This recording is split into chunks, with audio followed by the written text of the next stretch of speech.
sometimes the giants are real. You are listening to Brothers of the Serpent podcast. Squanch.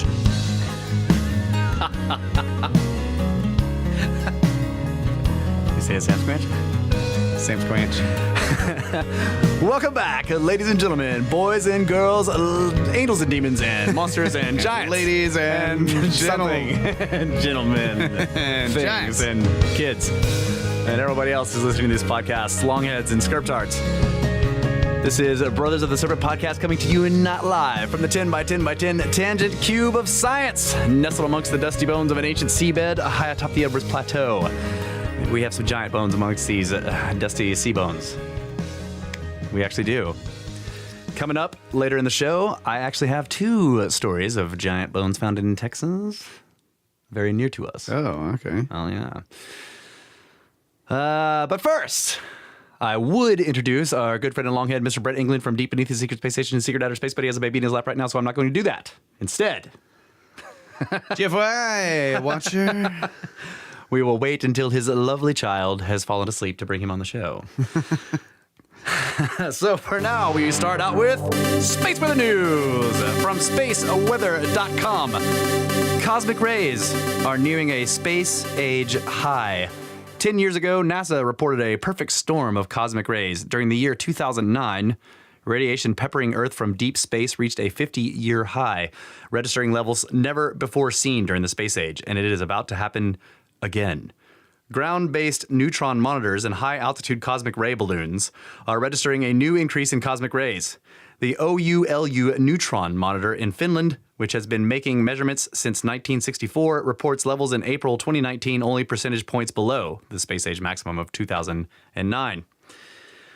What is going on? The answer is solar minimum. During the low phase of the 11-year cycle, the sun's magnetic field and solar wind weaken. Cosmic rays find it easier to penetrate the inner solar system. In 2009, the sun experienced the deepest solar minimum in a century. Cosmic rays reaching Earth naturally surged. 10 years later, solar minimum is back with renewed weakening of the sun's magnetic field and the solar wind. And again, it is a perfect storm. A panel of experts led by NOAA and NASA recently predicted that the current minimum would reach a nadir in late 2019 or 2020, likely matching the record-setting minimum of 2009. If they're right, cosmic rays will continue to increase with a new record possible in the near future. Cosmic rays cause air showers of secondary particles when they hit Earth's atmosphere. Indeed, this is what neutron monitors and cosmic ray balloons are measuring, the secondary spray of cosmic rays that rain down on Earth. This spray is of special interest to air travelers. Secondary cosmic rays penetrate the hulls of commercial aircraft, dosing passengers with the whole body equivalent of a dental X-ray even on ordinary mid-latitude flights across the USA. International travelers receive even greater doses. The International Commission on Radiological Protection has classified pilots as occupational radiation workers because of an accumulated cosmic ray doses they receive while flying.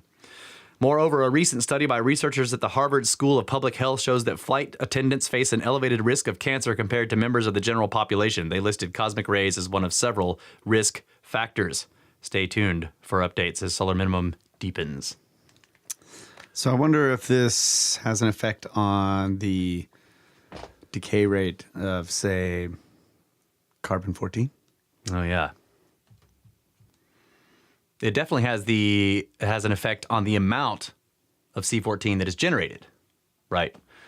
The more incoming cosmic rays we have, the more C14 ends up in the atmosphere, and then everything absorbs it.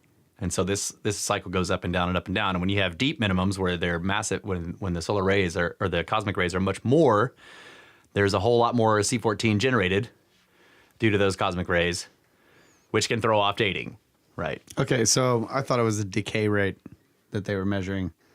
Or that's something else. Well, that's how it's the decay that tells you how long something has been there, right? So if you think you know how much how much C14 is generated over time. Gotcha. Right? So the decay rate may or may not change due to other things. That's like Robert Schott goes into that in his book. Yeah. But just specifically having to do with dating, the amount of cosmic rays incoming are what causes C14 in the first place. Okay. Right. And that's what's being absorbed into. Yeah. Or so that, like living creatures. Right. It's chemically exactly the same as regular carbon. but nuclearly, it's totally different. Nuclearly. It's unstable in terms of the atom, right? So it won't absorb anymore after it's dead. Right. And So that's the idea. Is that any organic thing is, while it's alive, is partaking in a cosmic or In the carbon cycle. Carbon cycle, right? So you end up ingesting carbon-14 along with all the rest of the regular carbon. Yeah. I thought, yeah, the watcher's saying he could have sworn we did that story last week, but he mentioned again Right. So they're just referencing that this is happening. Right. So last story we went into the deep dive basically that spaceweather.com had on their specific experiments that they were putting into airplanes where they were getting bubbles due to cosmic rays. Right. This one, he's just referencing that material and saying that, by the way, this is why flying is now a radiation occupation hazard Yeah. for people who are staff on airplanes, basically. Yeah. Colder is not better. Right. For people. But that's a really good point. But perhaps it's better for giants. Could be.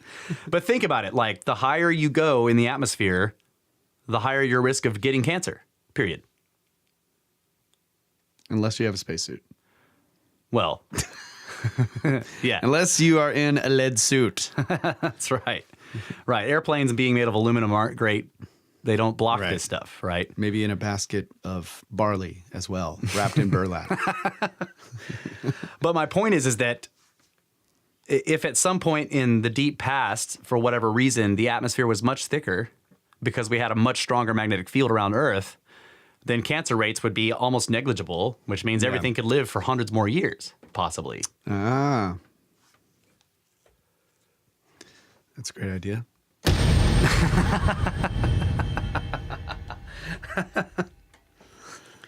All right. We're going to do listener emails and stuff? Go for it. Okay. All right. I got some emails here. First one is from Brandon Ricks, History Shift.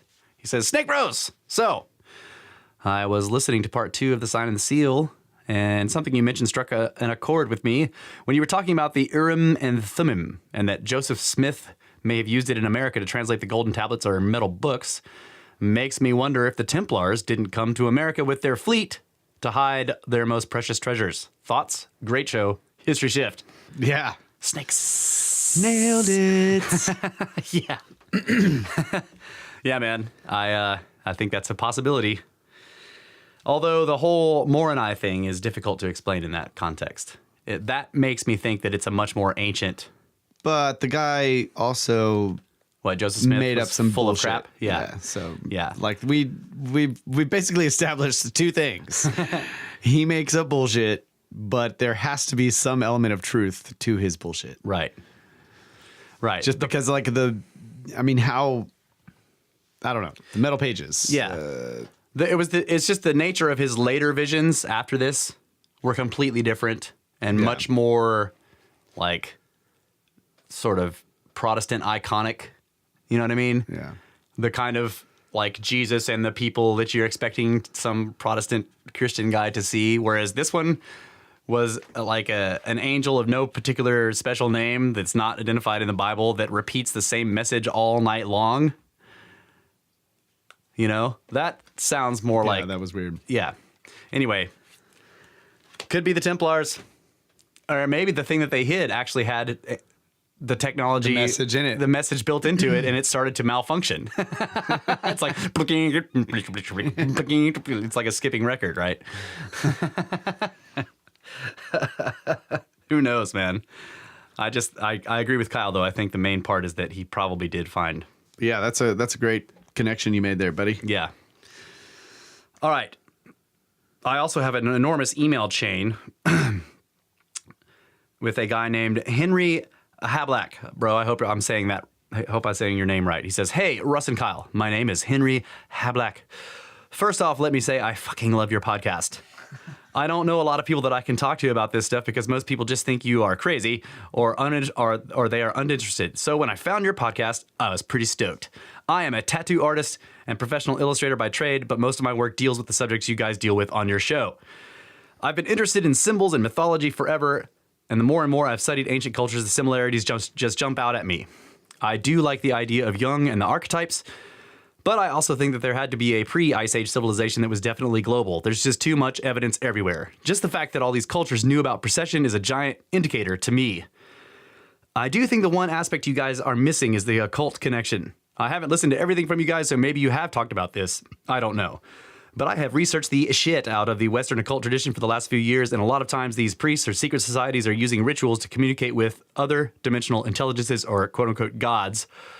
Or it's just part of your subconscious that they can project and talk to.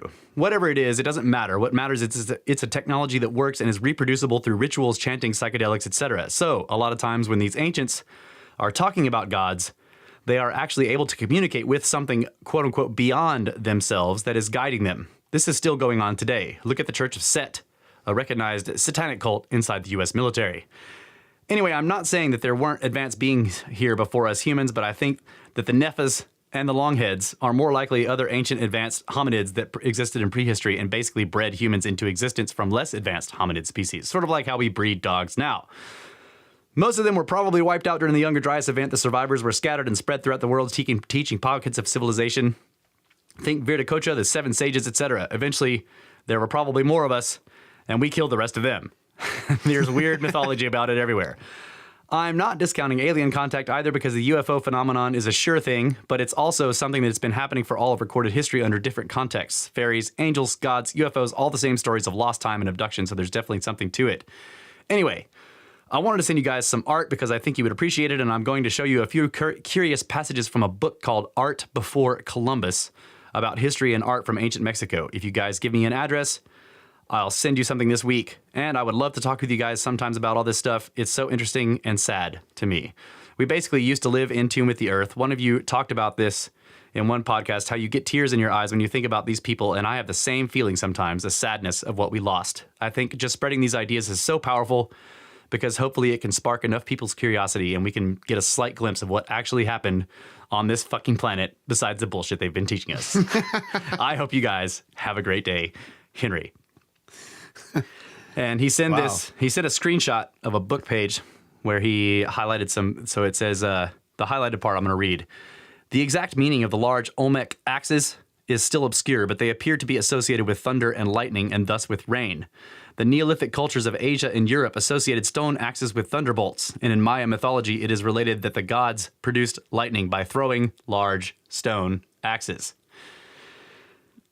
The Olmec sculptors handle the hardest of stones, and particularly jade, with unequaled skill and impose their forms with surprising sureness and perfection of technique. No evolutionary steps in the development of this art can be traced. It seems to have sprung forth full-blown. Unlike the lapidaries of succeeding cultures whose forms and styles were limited by the hardness of stone and by the mechanical methods employed, the Olmecs completely dominated their materials. But I like the picture of the gods throwing stones. You know, the thunderbolt is another word that that they used to use for a comet or a meteor. Yeah. So the idea of throwing stones is a thunderbolt, you know. Yeah, that's cool. So we had a long and great conversation. Let's see if I can pull up some of the other stuff here. Yeah, so he shows a picture of the book, Art Before Columbus. There's some of his work with eyes and Egyptians and stuff. Really cool stuff. Oh, man, that's cool. Yeah. I told him I drew hot chicks in anime for a while, but his work is way better. Okay, so give me a bowling hat tattoo, man. He said, he says, we have a private, I asked him what his business was so I could plug it. He said, we have a private studio in Philadelphia, Magic Eye Tattoo, but we aren't listed anywhere online. Most of my clients find me through Instagram at HHABLAK, at Henry Hablack, H Hablack, right? Okay. So that's his Instagram. And he says, I also sell my art at hermetica.bigcartel.com, Hermetica with a K. So you guys look it up. He's got great art. He says, I appreciate the plug. I have a lot of followers on social media, and I've just started sharing your podcast too. I'm sure I'll lose some script cards because of it, but it's totally worth it. I honestly can't stop talking about it to people for the last week. My wife is probably happy I have you guys to listen to now, so I'm not talking her ear off about all this stuff. Don't worry, man. One day, those scriptards will come crawling back. So I told him, okay, sweet. We will plug your Instagram and website, lose some skirt tards, gain some snake bros. A fair deal. That's cool. Yeah, so he Thanks, sent buddy. me. Yeah, he sent me a whole bunch of other stuff, other pictures. I don't want to go into the whole conversation, but it was a great conversation. And I just want to say, Henry, I did send you the address, and if that book that you took those pictures from is not in the box that you send us, I'm going to come up there, and I'm going to find you, and I'm going to ask really politely if I can read it because you're covered in tattoos and really scary. So, Seem like a tough guy. yeah, just can I borrow this book for a little bit? I'll sit right here.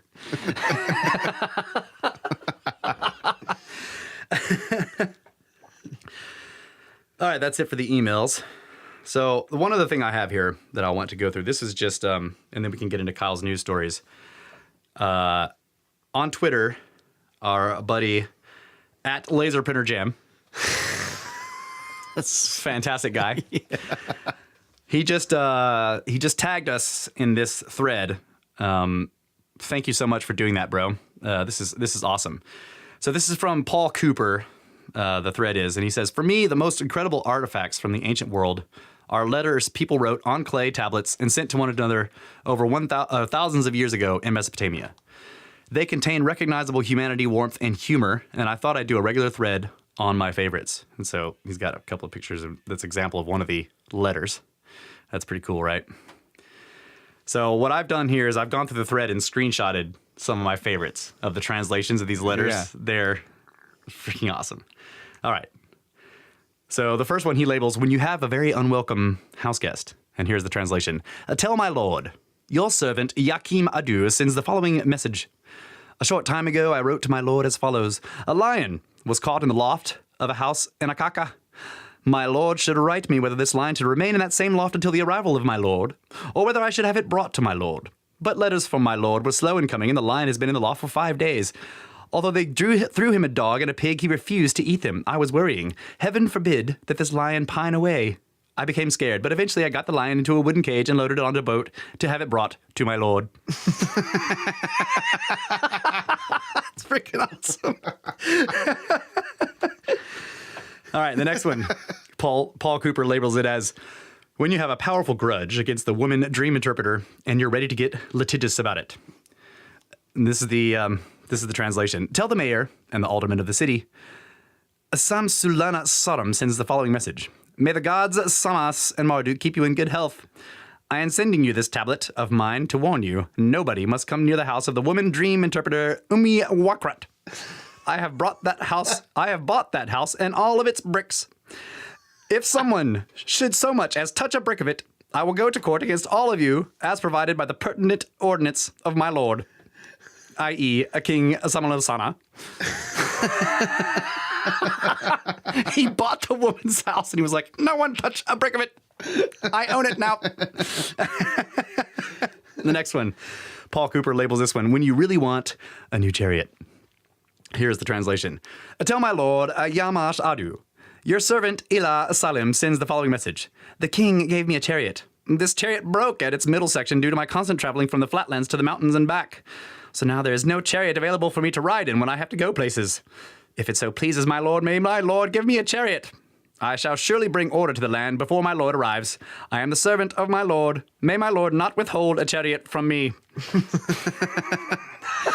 It reminds me of that TV show in Max Payne. Yeah. And now another episode of Lords and Ladies. My lord, my lady. Yeah. My lord. We shouldn't. Why, my lady? So the next one, Paul Cooper labels this one. When your friend tells you to buy 10 shekels of wine and meet him in Babylon. Here's the translation. Atel Ahuni, Belnanum sends the following message. May the god Samas keep you in good health. Make ready for me the myrtle and the sweet-smelling reeds of which I spoke to you, as well as a boat for transporting wine to the city of Sippah. Bring along with you 10 silver shekels worth of wine and join me here in Babylon sometime tomorrow. The Watcher says those letters sound like they were written by a falcon.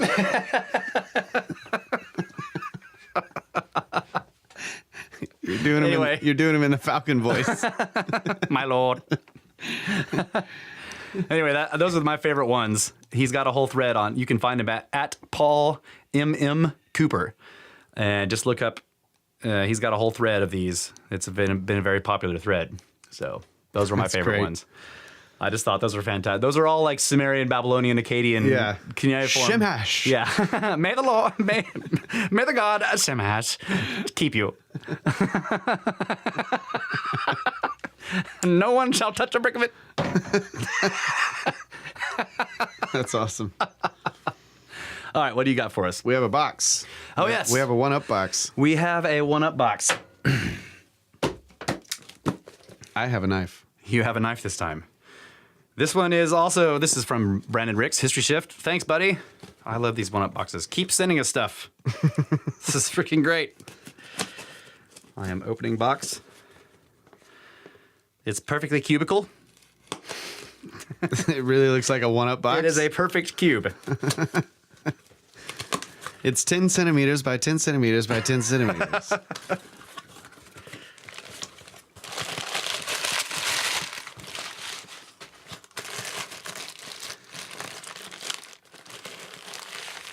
It is well packaged. It's very well packaged. There's a note. It is a large donut. Snakes! Rocks! Yes! I was hoping it was very small Russ rocks. and Kyle, for my favorite Serpent brothers, I want to say thank you for all the knowledge you present with an open mind. Also, thank you guys for letting me be included in what you do. So here it is, a piece of your own Montana dolman. Was taken off of FS, Forest Service land, and was just lying around in front of it. Slither on, my friends, slither on. Enjoy. Brandon Ricks at History Shift. We'll edit that part out. Yeah. We don't make edits, though. Especially when they're Game of Thrones gaffes.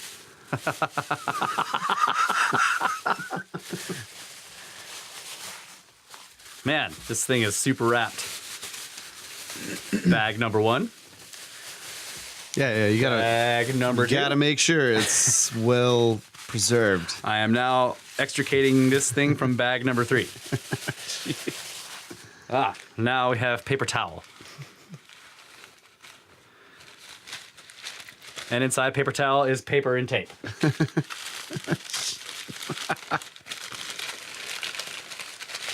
Piece of paper and tape 1. Ooh. Oh, wow, That, sir, is beautiful granite. beautiful granite right there, buddy. Look at that. Yeah. Thanks, man. Thank you so much. It is a particle. It is a. How would you describe this? It looks like A piece of an arrowhead. It looks like the chip off of the side slab.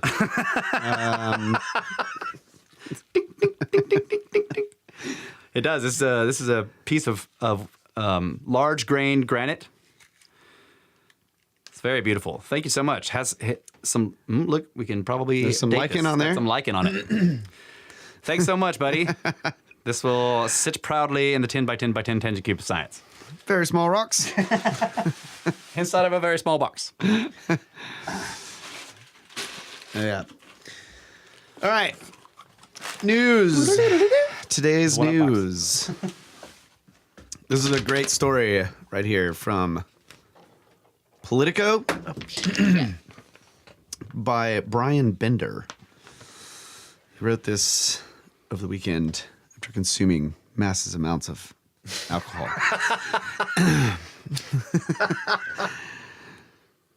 The U.S. Navy is drafting new guidelines for pilots and other personnel to report encounters with unidentified aircraft, a significant new step in creating a formal process to collect and analyze the unexplained sightings and destigmatize them. The previously unreported move is in response to a series of sightings of unknown, highly advanced aircraft intruding on Navy strike groups and other sensitive military formations and facilities, the service says. Quote, there have been a number of reports of unauthorized and or unidentified aircraft entering various military-controlled ranges in designated airspace in recent years, the Navy said in a statement in response to questions from Politico. They write it in all caps every time. Politico! For safety and security concerns, the Navy and the U.S. Air Force takes these reports very seriously and investigates each and every report. As part of this effort, it added, the Navy is updating and formalizing the process by which reports of any such suspected incursions can be made to the cognizant authorities. A new message to the fleet that will detail the steps for reporting is in draft. To be clear, the Navy isn't endorsing the idea that its sailors have encountered alien spacecraft. Of course not. But it is acknowledging that there have been enough strange aerial sightings by credible and highly trained military personnel that they need to be recorded in the official record and studied rather than dismissed as some kooky phenomena from the realm of science fiction. Chris Mellon, former Pentagon intelligence official and ex-staffer on the Senate Intelligence Committee. An aficionado of cantaloupes. Yes, said establishing a more formal means of reporting what the military now calls unexplained aerial phenomena, WAP, rather than unidentified flying objects, UFOs, would be a sea change. Right now, we have... Right now, we have situations in which UFOs and WAPs are treated as anomalies to be ignored rather than anomalies to be explored, he said. We have systems that exclude that information and dump it. For example, Mellon said, in a lot of cases, military personnel don't know what to do with the information, like satellite data or radar that sees something going Mach 3. They will dump the data because that is not a traditional aircraft or missile. The development comes amid growing interest from members of Congress following revelations by Politico and the New York Times in late 2017 that the Pentagon established a dedicated office inside the Defense Intelligence Agency to study WAPs at the urging of several senators who secretly set aside appropriations for the effort. That office spent some $25 million conducting a series of technical studies and evaluating numerous unexplained incursions, including one that lasted several days involving the USS Nimitz Carrier Strike Group in 2004. In that case, Navy fighter jets were outmaneuvered by unidentified aircraft that flew in ways that appeared to defy the laws of known physics. This is in the frickin' Politico. Wow. Raytheon, a leading defense contractor, used the reports and official Defense Department video of the sightings off the coast of California to hail one of its radar systems for capturing the phenomena. The Pentagon's UFO Research Office, known as the Advanced Aerospace Threat Identification Program, ATIP, was officially wound down in 2012 when the congressional earmark ran out. But more lawmakers are now asking questions, the Navy also reports. In response to requests for information from congressional members and staff, Navy officials have provided a series of briefings by senior naval intelligence officials, as well as aviators who reported hazards to aviation safety, the service said in its statement to Politico. The Navy declined to identify who has been briefed, nor would it provide more details on the guidelines for reporting that are being drafted for the fleet. The Air Force did not immediately respond to a request for comment. Advocates for treating such sightings as potential national security threat have long criticized military leaders for giving the phenomenon relatively little attention and for encouraging a culture in which personnel feel that speaking up about it could hurt their career. Yeah. Luis Elizondo, the former Pentagon official who ran the so-called ATIP office, complained after he retired from government service that the Pentagon's approach to these unidentified aircraft has been far too blasé. If you are in a busy airport and see something, you are supposed to say something, Elizondo said. With our own military members, it is kind of the opposite. If you do see something, don't say something. He added that because these mysterious aircraft don't have a tail number or a flag, in some cases not even a tail, it's crickets. What happens in 5 years if it turns out these are extremely advanced Ruski aircraft? Right. Is that a slur? Russian. I don't know. I just... No. Okay. Ruski. No, I'm just like, sure. The way you were looking at me, I was like, did I just say something bad? No. Okay. Whoever said that said something dumb. No, he wrote Russian aircraft. I know. I'm saying that the entire statement Oh, yeah. that these incredibly advanced things that are doing things that are defying the laws of physics are Russian. Well, he was just saying, what if they are, Right. Yeah. If he's talking about in terms of security threat. Right. Elizondo will be featured in an upcoming documentary series about the Pentagon UFO research he oversaw. He said that the 6-part series will reveal more recent sightings of UAPs by dozens of military pilots. Wow. Both Elizondo and Mellon are involved with the To the Stars Academy of Arts and Sciences, which supports research into explaining the technical advances these reported WAPs demonstrate. I'm calling them WAPs because it's a stupid acronym in place of UFOs. Yeah. UAP. UAPs. WAPs. That's awesome. That is great. I did So see the some two- of those headlines today. The 2 guys that were quoted in here, the Chris Mellon guy, he's great. Like he was, Yeah.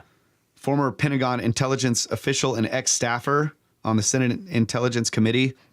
I mean, he's all about this. He's like, this is retarded, the policy on this. Yeah. The policy that shuts people up is terrible. Yeah, and the other guy, Elizondo, is like, he's doing a documentary series, All right. on all this crazy stuff that the most recent stuff that the Pentagon has had in its files. The video that was released not too long ago, last year or something like that, of the aircraft tracking, like in the video you see it from the plane and it's tracking some object doing crazy things and you can hear the pilots talking. That was Navy planes. Yeah. The United States Navy is not saying that its sailors are encountering aliens from outer space. Of course not. Yeah. Okay. All right. This is from Science News. All right. Story written by Will Dunham at Reuters.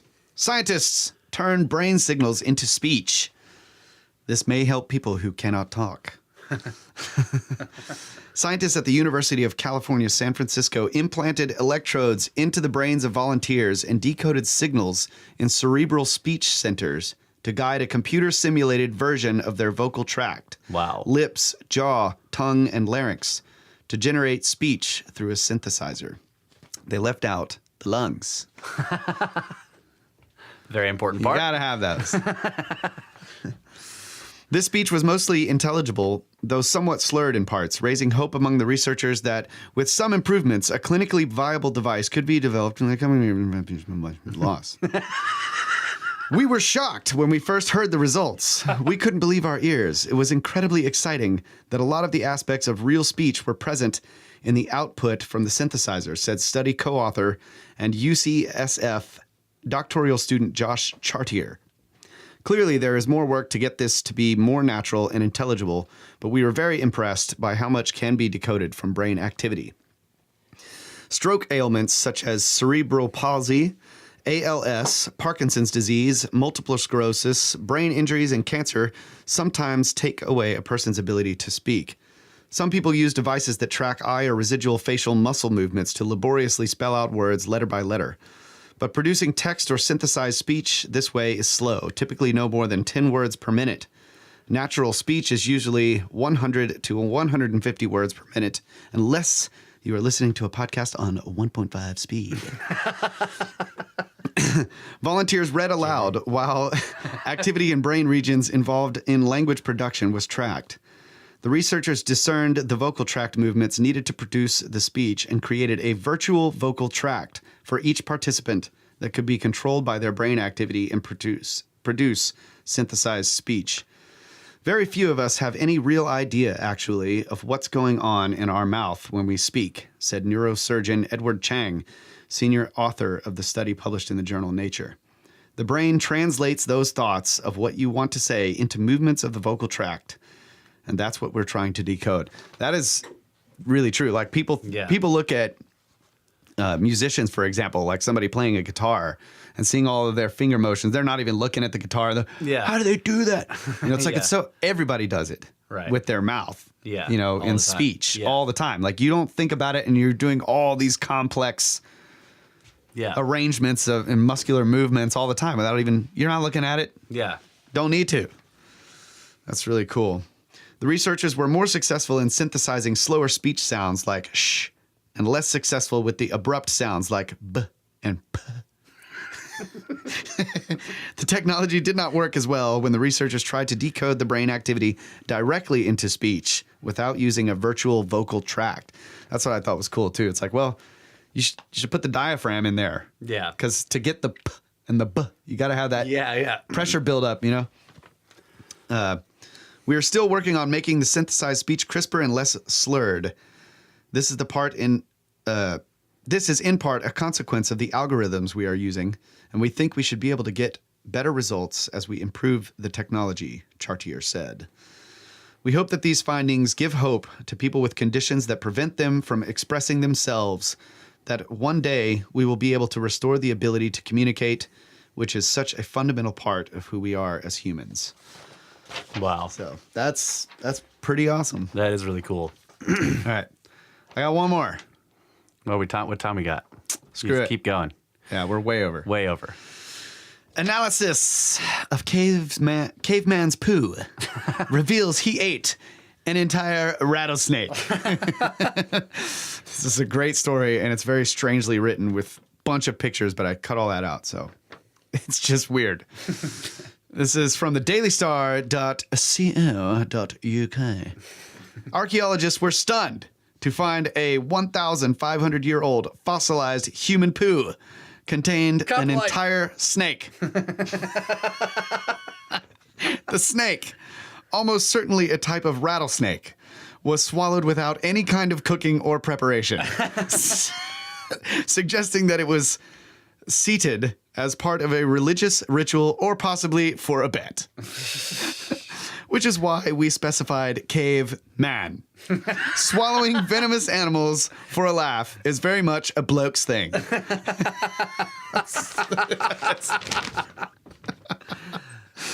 It wasn't a bet, it was a dare. They're all sitting around drinking beer and they're like, do it. Same deal. I bet you can't. You won't eat that whole snake. It gets better. A team led by archaeologist Eleanor Sonderman from Texas A&M University re-examined a collection of coprolites that had been collected from Conejo Shelter Site in the lower Pecos Canyonlands of southwest Texas. One of the samples stood out because it contained not only an entire rodent that had been swallowed without cooking or even skinning, but also a complete rattlesnake, including its fangs. So it's just like, it's like the snake is going for the rat, and he's like, no. Just like chomps them both down. You know, jeez. The poo showed the snake had been eaten complete with skin and fangs. The fang with venom channel clearly visible passed through the eater's digestive system. The team speculated that the snake was eaten for religious purposes.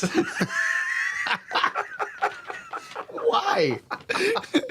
The archaeologist's research paper says zoo archaeological analysis found the remains of a small rodent, evidently eaten whole, with no indication of preparation or cooking. Notably, the bones, scales, and a fang of a snake in the Viperidae family were also recovered from the coprolite, which is the first direct archaeological evidence of venomous snake consumption known to the researchers. The paper is headed, Potential Ritualistic Viperous Snake Consumption.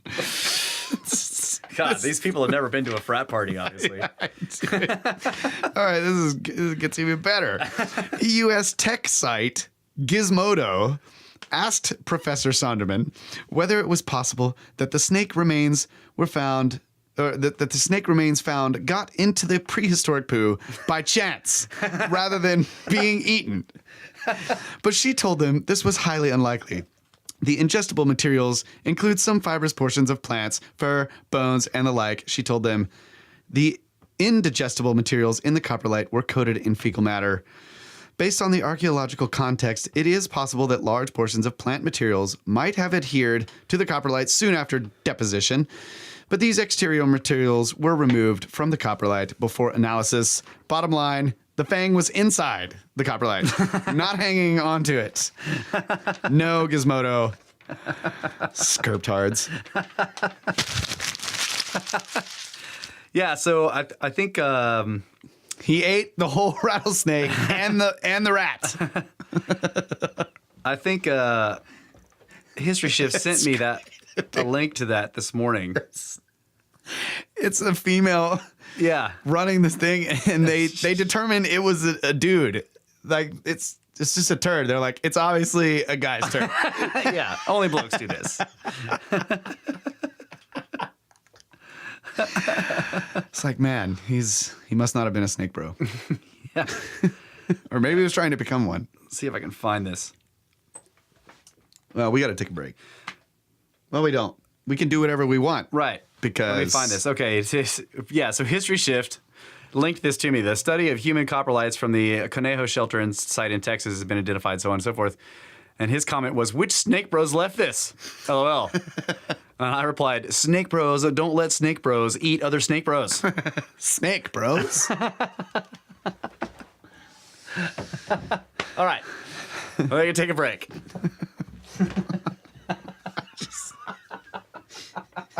Those were great stories. Whole rattlesnake. Yeah. They're like, I bet you won't eat that rat. Swallow it whole. He's like, oh yeah? Okay then. Bet you won't eat that whole snake. Bet lost.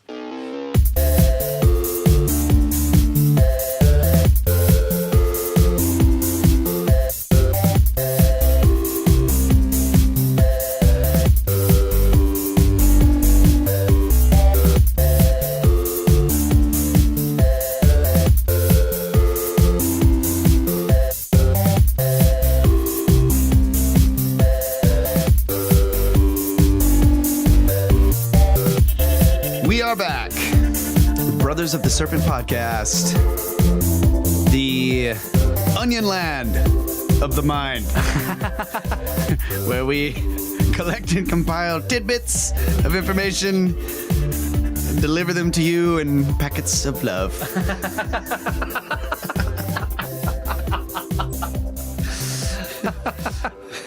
Packets of love. Podkits? Packets. Okay. So those of you who were listening to last week's episode will remember that we got another one-up box from our Uncle John containing a book called The Ancient Giants Who Ruled America by Richard J. Dewhurst. So, of course, we were both like, oh, yeah! And then we both have gone through the entire book in the past week. So the rest of this show is going to be about that book and excerpts from it. It is a giant topic. It with is. A massive amount of evidence behind it. And there is an enormous cover-up. This is a big freaking deal, guys. Yes. These are not tall tales. Okay? This one's going to be hard to swallow unless you have double dentition. Unless it's a snake. Yeah. That was obviously a Stone Age frat party. I mean, like, Yeah. you won't eat that mouse. Yeah. Okay, fine. You won't eat the snake then. The watcher was expressing doubt, and we're like, bro, you were in a frat? And he's like, oh, yeah. Okay. But we're questioning the dating of 1,500 years ago. Right. For a partially fossilized feces, 1,500 years seems a bit young. Yeah. And the watcher, this is the reason why we don't give him a mic. He bigotedly suggested that people 1,500 years ago would not swallow entire snakes just because that's just not what people did. It had to be older than that.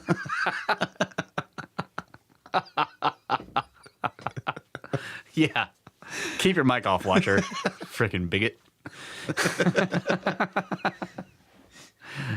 All right, so I want to read start out with the preface from this book.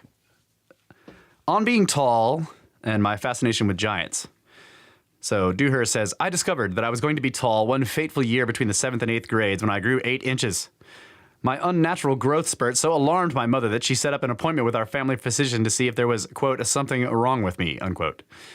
Needless to say, I found all this extremely upsetting. The thought that there was something wrong with me had never occurred to me before, and the prospect of suddenly looming over my once peer-friendly classmates was also deeply unsettling. Before my growth spurt, my best friend was Phil Whitcomb, who was shorter than me, but no one ever commented on it. After my growth spurt, we were immediately dubbed Mutt and Jeff.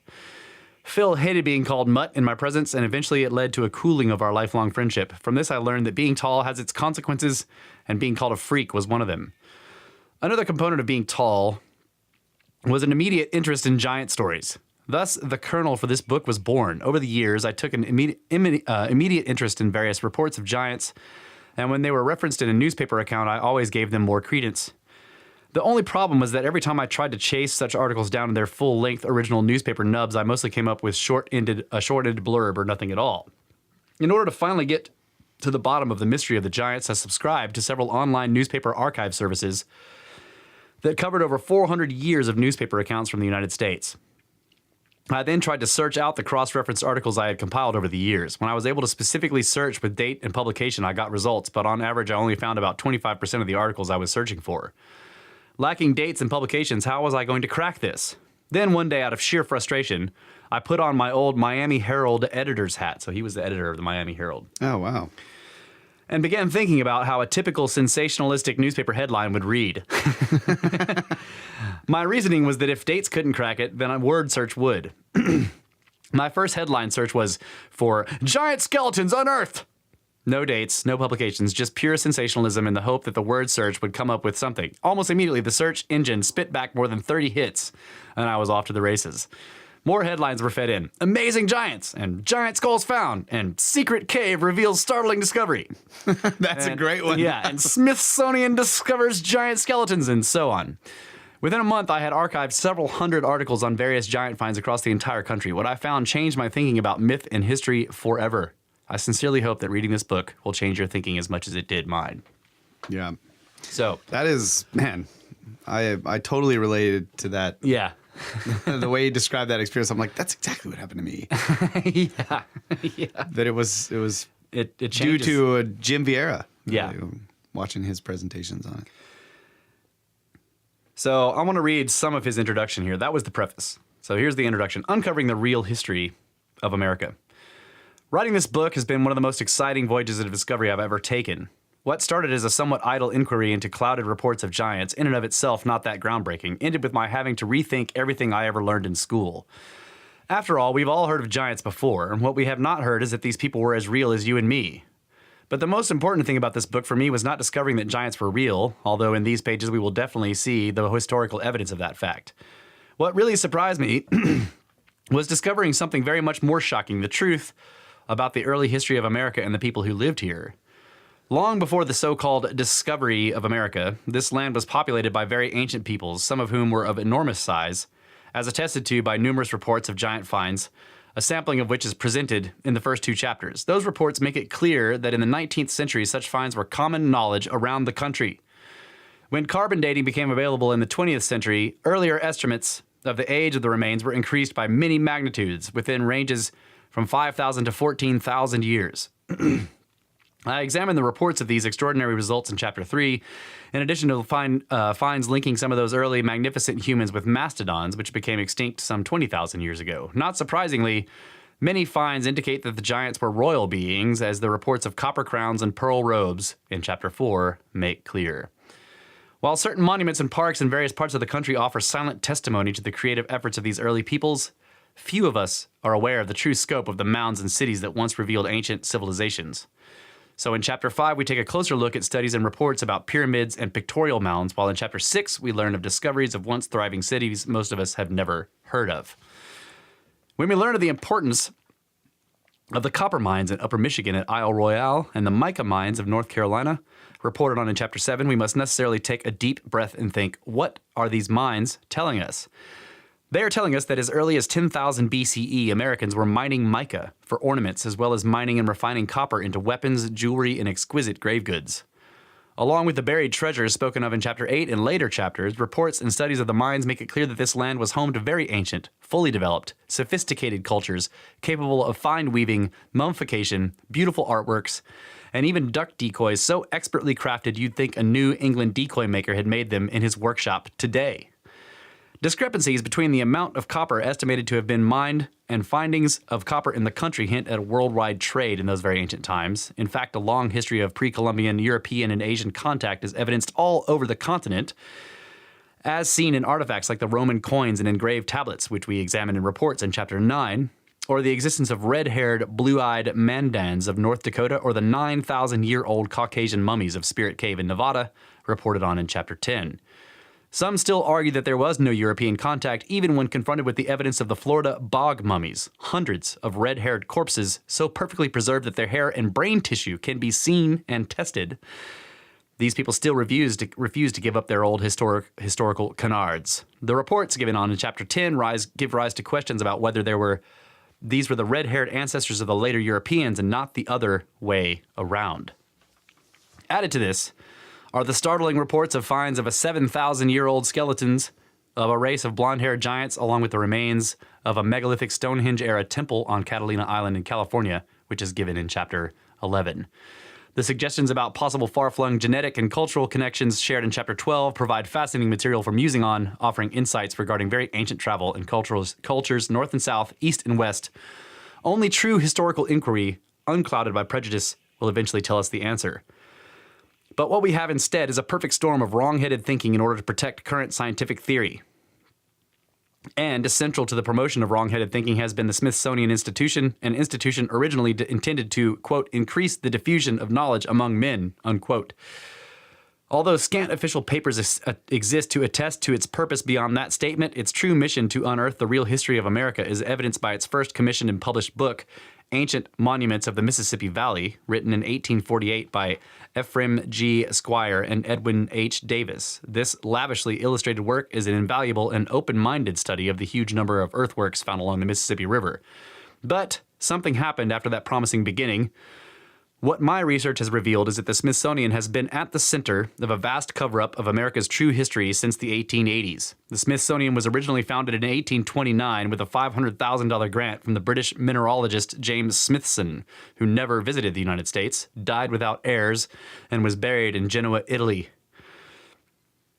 The sign of the Smithsonian's utter disregard for history is that the Smithson's body was reburied at the Smithsonian Castle in the 20th century in a sarcophagus that lists his age at death as 75, when it is common knowledge that he was closer to 65 when he died. Great job, historians at the Smithsonian. After the Civil War, the Smithsonian began to adopt a policy of excluding any evidence of direct foreign influence in the Americas prior to Columbus. Some have argued that it was an attempt by the fractured post-Civil War government to downplay any regional and ethnic conflict still in the still fragile national rebuilding after the war. Others have pointed to the expansionist policies incorporated in the doctrine of manifest destiny and to the desire to obscure the origins of the tribes being displaced and annihilated by westward expansion. Still others have alleged that it was a direct religious policy adapted to counter the growing problem with the Mormon religion and its assertions that the lost tribes of Israel were to be found in America. All of these policies can be directly traced to Major John Wesley Powell and his tenure at the Smithsonian from 1879 to 1902. Powell was a geologist and an explorer who led expeditions and conducted surveys of the American West. In 1869, he set out by boat to explore the Colorado River from the Green River, Wyoming Territory to the foot of the Grand Canyon.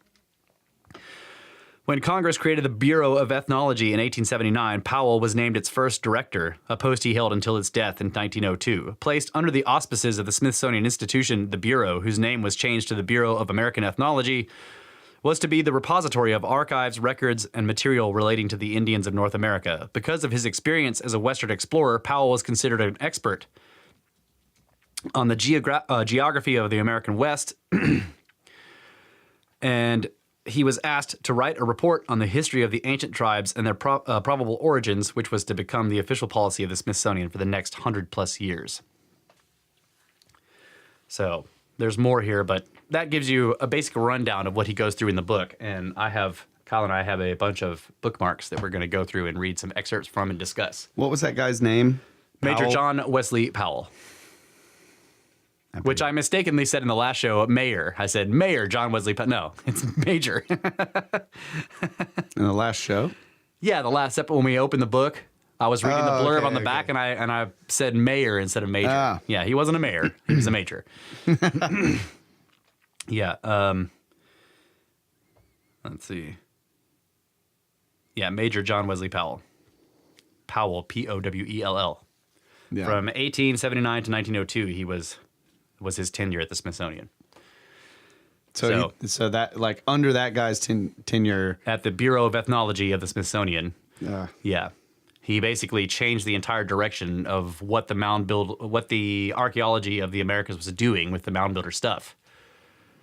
Up until that point, they were, like he said, well, like Dewhurst says, before that bureau was started, there was this publication that was written by these two other guys, and it was very open-minded and was beautifully illustrated, right, of all the stuff they were finding and all this stuff. And then this guy shows up and starts burying everything. Yeah. I got to get that. Yeah. Okay. Let's see. The first one I listed here, this one is called Scientists Find Giant Skeletons. So remember that in this book, it's mostly newspaper articles, okay? So he'll go through and he's just listing newspaper articles that he's found in his search that we discussed, or that I read about earlier. So a lot of the stuff that I'll be reading is what he found from these newspaper articles, because he just, rather than paraphrasing it, he just gives you the newspaper article direct, okay? So remember that some of this stuff is written in a sort of a quaint way because some of it's pretty old. But scientists find giant skeleton in life. They averaged 12 feet high. From Monroe County Mail, June 18th, 1914. Skeletons of a race of giants who averaged 12 feet in height were found by workmen engaged on a drainage project in Crowville, near here. There are several score at least of the skeletons, and they lie in various positions. It is believed they were killed in a prehistoric fight and that the bodies lay where they fell until covered with alluvial deposits due to the flooding of the Mississippi River. No weapons of any sort were found at the site, which is... I'm like, okay, wait, you thought they were killed in a battle, but there's no weapons of any kind, right? Yeah. Strange. And it is believed that the Titans must have struggled with wooden clubs. The skulls are in a perfect state of preservation, and some of the jawbones are large enough to surround a baby's body. That's crazy. I have read plenty of times. That's what I was expecting was, the jawbone will go over a man's jaw. No, It will go around a baby. That's enormous. This one's giant on the beach in Texas. In Texas, where everything is big, it would be to the state's everlasting horror if it turned out that its giants were smaller than the other giants who once ruled over the rest of America in ancient times. This is very true. In 1931, the San Antonio Express announced that a Federal Works Progress Administration, the WPA, archaeological team digging in association with the University of Texas discovered what at the time were called, quote, the largest human skull found in the world in Victoria County, Texas, unquote. And its owner was dubbed the owner of the skull. This is a weird way of putting it. Its owner was dubbed the giant on the beach, right? The guy who used to have the skull inside of his skin. Yeah. Not the person who dug it up and now owns the skull. I was very confused. I was like, wait, this guy's big? Okay. Photographs revealed that the skull was, quote, twice the size of the skull of a normal man, unquote. This find was held at the University of Texas, where Dr. Alice Hrdlicka of the Smithsonian examined it and related discoveries, and in a joint press release, it was said that, quote, these finds in Texas are beginning to give weight to the theory that man lived in Texas 40,000 to 45,000 years ago. A close-up photo shows 3 skulls in comparison with the giant skull. The caption under the giant skull reads, quote, believed to be possibly the largest found in the world. The human skull shown on the right was recently unearthed in Victoria County by the University of Texas anthropologists. The other 2 skulls are of normal size. Look at that guy. Yeah.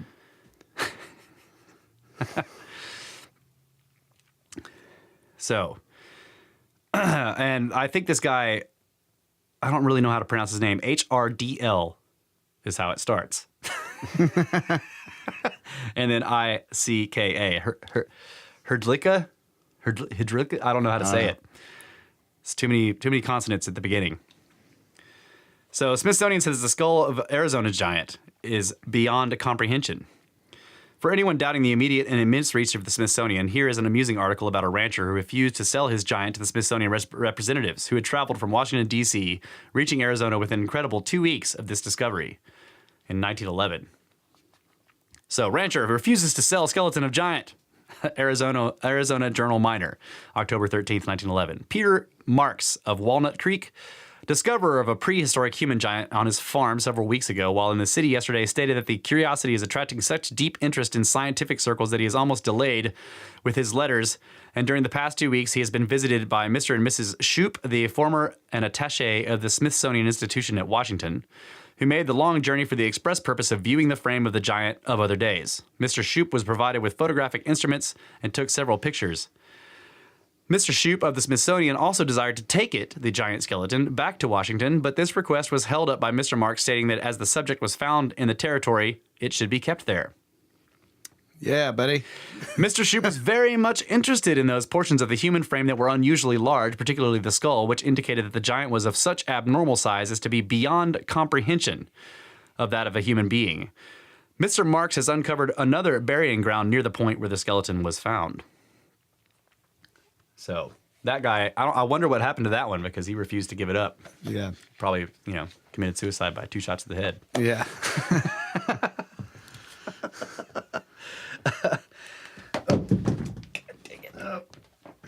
I dropped my book. Okay. Next one. No, that's not. Oh, yeah. Did you see this picture? This is from the Serpent Mound. Oh, my gosh. Yeah. No. I'll have to put this one in the show notes. He's got a picture here. It's called Giant Skeleton from Serpent Mound of Adams County, Ohio. And there's a person there next to the skeleton. And I looked at that and I was like, oh, my God, that thing is huge. Yeah. So I'll have to put that in the show notes. Which Serpent Mound is that? The Serpent Mound of Ohio. The Serpent Mound, Yeah, okay. from Adams County. Okay. Yeah, need to go there. Okay. The Winona, Minnesota 10-foot giant. History of Winona County, 1883. Indian mounds and relics are found in various parts of this township not long since, while some men were digging in Mineral Bluff, some 150 feet above the river, a skeleton of unusual size was unearthed. On measuring, the skeleton was found to be 10 feet in length with other parts in proper proportion. In the skull was found a copper hatchet and a dart or arrowhead 9 inches long.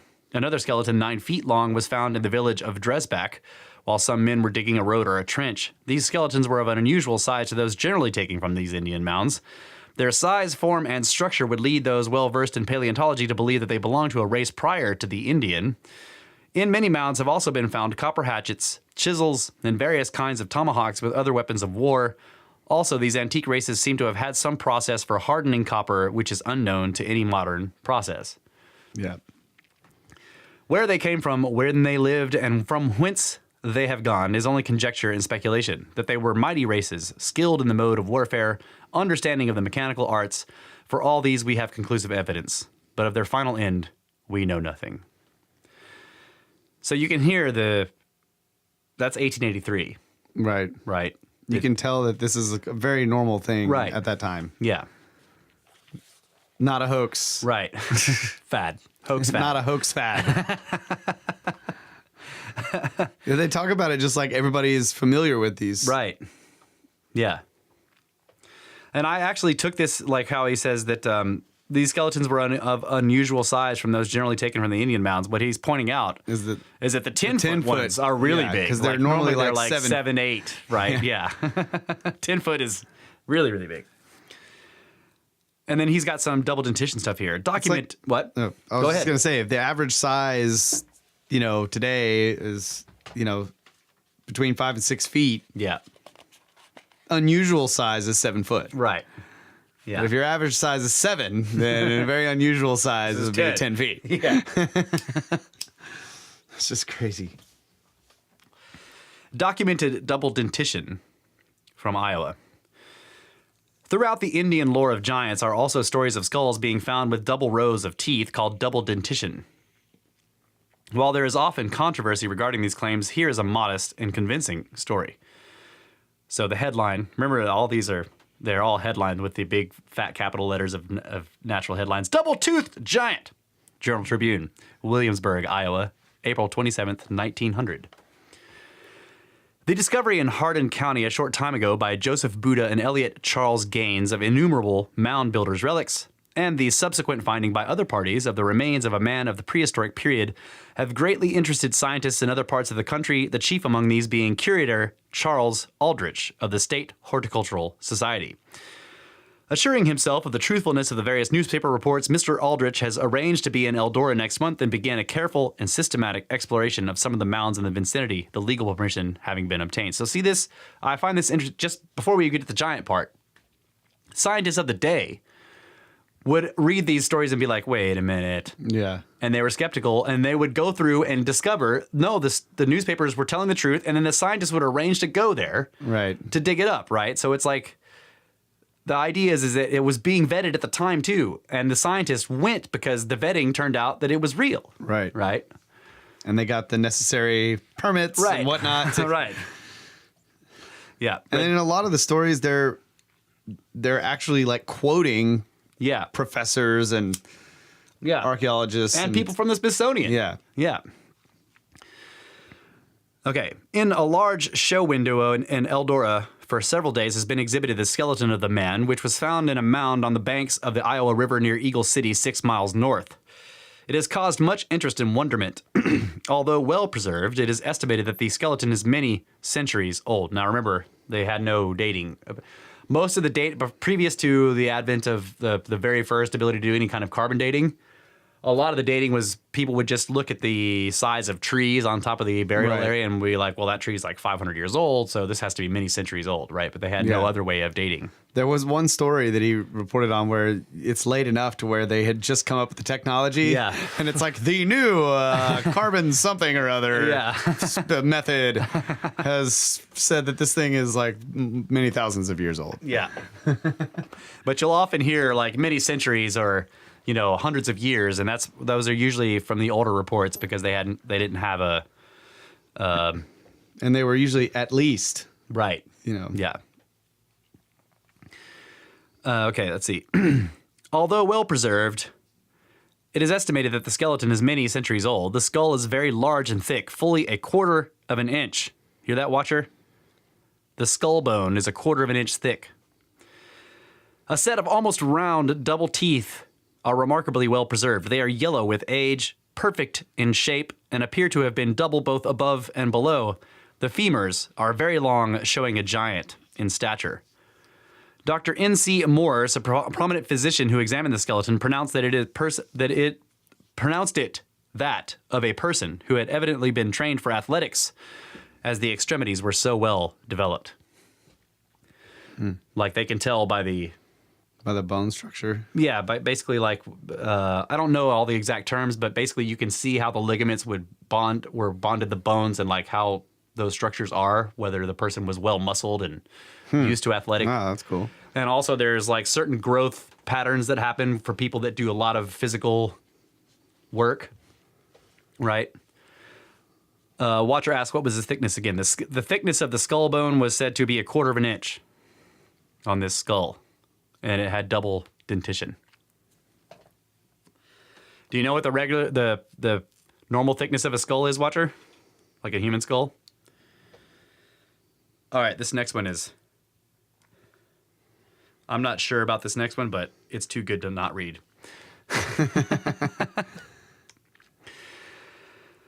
So, Dewhurst says the Death Valley Temple of the Giants. This story from the Nevada News relates how Dr. F. Bruce Russell, following up on reports that the Smithsonian had hidden evidence of giants found in Death Valley, eventually uncovered a complex of 32 caves in a 180 square mile area around the Nevada-California-Arizona border.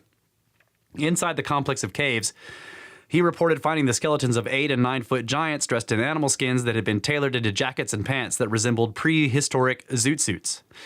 Russell also reported finding hieroglyphs, extensive weapons, religious artifacts, cooking utensils, and at the end of a hall leading from the main quote-unquote temple, he said there was a room filled with the well-preserved remains of dinosaurs, saber-toothed tigers, imperial elephants, and other extinct beasts paired off in niches as if on display.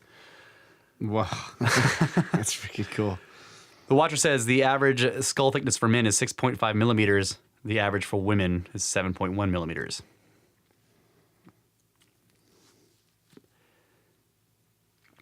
So that's almost a quarter of an inch? Is that what you're saying? I mean, what are we? That's what it looks like. Are we measuring the speed of light, Watcher? Give it to me in inches. No, yeah, it's about a quarter of an inch, which is incredibly interesting because as opposed to it making it seem as if they were a different species altogether, it's as if they were totally human, just totally not human. Very large. Right. Which is incredible. It's weird though. You would expect the bones to be thicker. Like a lot of times they describe the femurs or whatever to be like that of a horse. You know, they're like, it's so enormous. So I wonder if, I don't know. It seems like the skull bones should also be thicker if they were that big, right? If everything is like sort of expanded in size, you expect the bone thickness to increase as well, don't you? Or are you just saying that? Yeah, like it would be weird for there to be an increased bone density in like long bones in the leg, but nowhere else, for example. Because the minerals tend to deposit like uniformly. So it's like when a person gains weight, like it'll kind of go on everywhere. It's not just like they get one fat arm. Right. Yeah. So yeah, that's really strange. And if you've got a huge skeleton with normal human-sized bone density, how does that not cause fractures? Right. Like, is there a gravitational difference? Is there? I mean, there's something that's really interesting. Yeah, that's strange. I was expecting the way it was said. I was expecting quarter of an inch to be thicker than normal. So that's interesting. Okay. So to this article, the headline for it is Atlantis in the Colorado River Desert. This reminds me a lot of the Phoenix Gazette story of the Egyptian thing found in the Grand Canyon. Remember that? I mean, I know what you're talking about, but I don't remember the story. Well, it was basically the idea that the guy was going down the Colorado River in the Grand Canyon and he was looking for mines, metal signs, climbs up there and finds an entrance to a cave complex with all this stuff in it. Yeah. This sounds a lot like that, but it's a totally different newspaper. Nevada News, 1947. Near the Nevada-California-Arizona border area, 32 caves within a 180 square mile were discovered to hold the remains of ancient, strangely costumed 8 to 9 foot giants. They had been laid to rest wearing the skins of unknown animals similar to sheepskins fashioned into jackets with pants described as prehistoric zoot suits. The same burial place had been found 10 to 15 years earlier by another man who made a deal with the Smithsonian. The evidence of his find was stolen and covered up.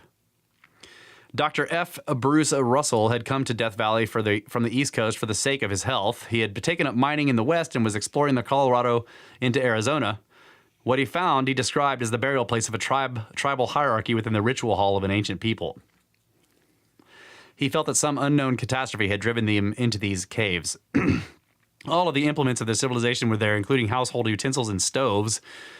He reported seeing hieroglyphs chiseled onto carefully polished granite within what appeared to be a cavern temple. Another cave held what looked to be some sort of hall, which contained carvings of ritual devices and markings similar to those of the Masonic order. That's weird. Yeah. So I just like the Zoot Suit Giants. Right? It's friggin' awesome.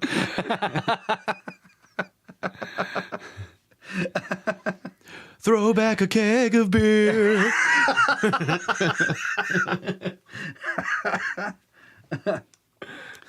Okay, and I wanted to show you this picture, Kyle, of... I'll have to put this in the show notes, guys. I want to show this to Kyle. They called this an alligator mound. Yeah, I saw that. Yeah. That's not an alligator. Doesn't look like an alligator. That looks like what was the lizard or the puma? Yeah, the puma. The puma. That's a cat curl of tail right there. Right? I'm like, that's not an alligator. That's a top down of a cat is what I think it is. And it's a giant effigy. So, but it's called Alligator Mound. It does not look like an alligator at all. Why do they call it that? I don't know. But I immediately thought of maybe a bunch of alligators live nearby now. I think this is in Ohio. On the river? Yeah. Alligator effigy mound in Ohio. Are there alligators on the river in Ohio? I don't know. I mean, I don't know. Seems a little far north for alligators, maybe? yeah, I don't know. idea. Okay. Crocs? Crocs? Still not a still a cat. Okay. This one is the Carnegie the headline is Carnegie Museum claims possession of an 8 to 9 foot giant. Philadelphia Inquirer, November 22nd, 1920. Oh wait, we need to take a break, don't we? Yeah. Yeah, I just noticed. All right, we'll get back to this when we come back. I will come back to that article when we get back. Snakes.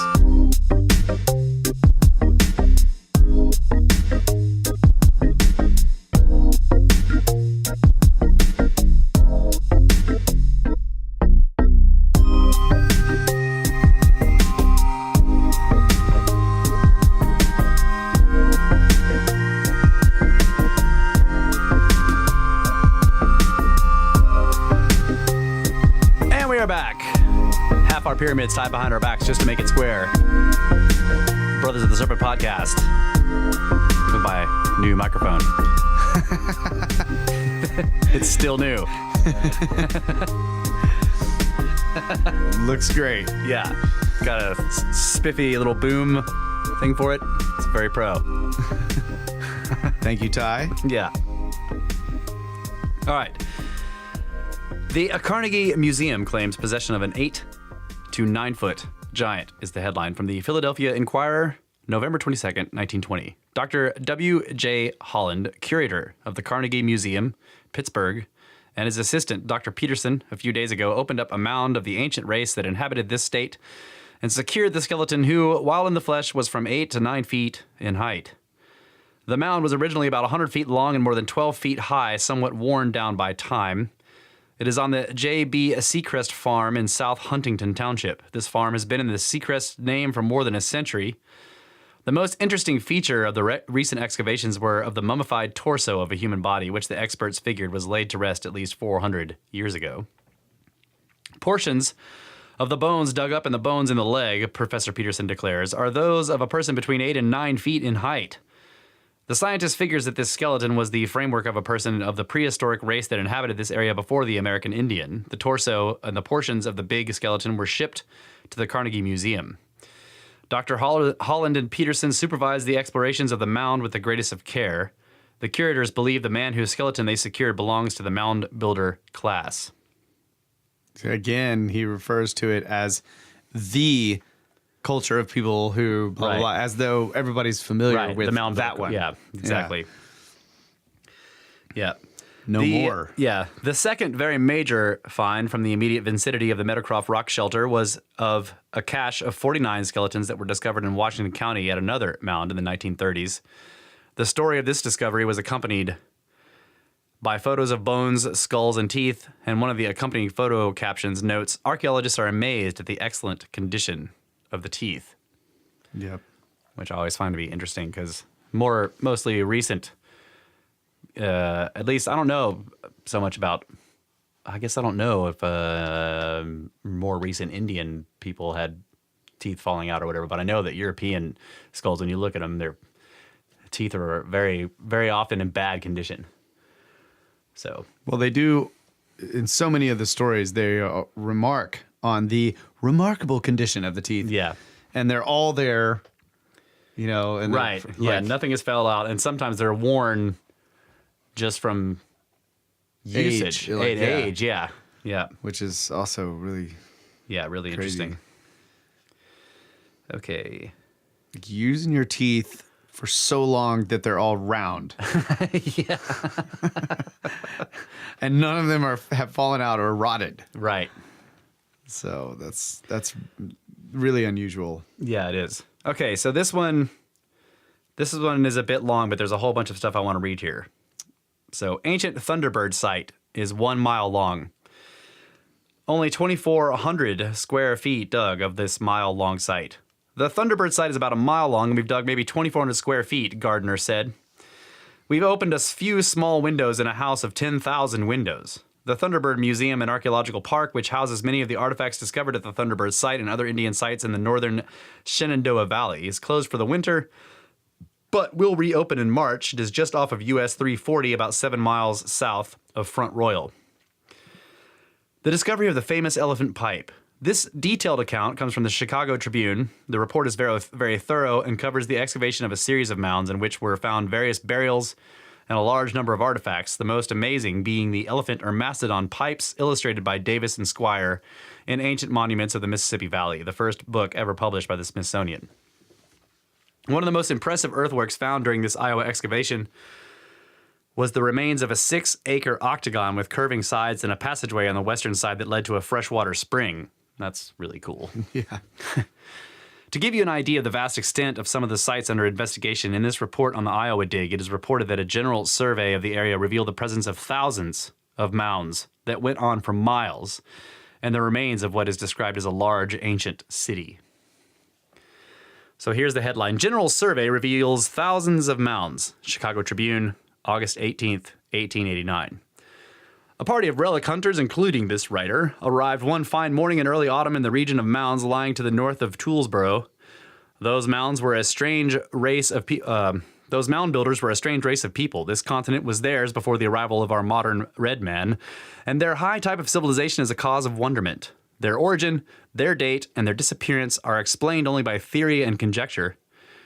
Here on this majestic bluff of the Mississippi, we are surrounded by huge, unnatural, and remarkable elevations of land, undoubtedly the work of human hands, and of so distinctive a character that not even the famed works at Newark or Circleville will excite more archaeological interests.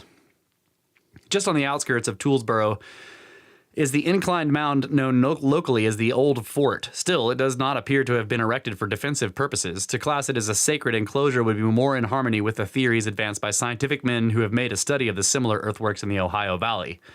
As an indication that it was not originally designed as a fortification, we observe that its plan of construction is more ornamental than practical. It was built carefully, not hurriedly, and without regard to strength of position, and further, it is an isolated specimen of an enclosure earthwork. If it was designed as a fortification for the practical use in the time of war, there would be other fortifications or vestiges of war in the immediate neighborhood. A northeast line of fortification mounds walled the empire. So they're basically like they discovered this line. This is crazy. The line of defense of the mound builders extended from New York State diagonally across the country to Wabash, which conclusively proves that the hostilities encountered from the race came from the northeast, as there was no occasion for the fort in that region. This enclosure, the only one of importance west of the Mississippi and probably the most unique on the continent, stands without counterpart, while the various geometric forms of squares and circles represented by Newark or Circleville are common to other sections of the mound region of the Ohio Valley. So they found this like enormous wall. Yeah. But behind the wall, there were no fortifications.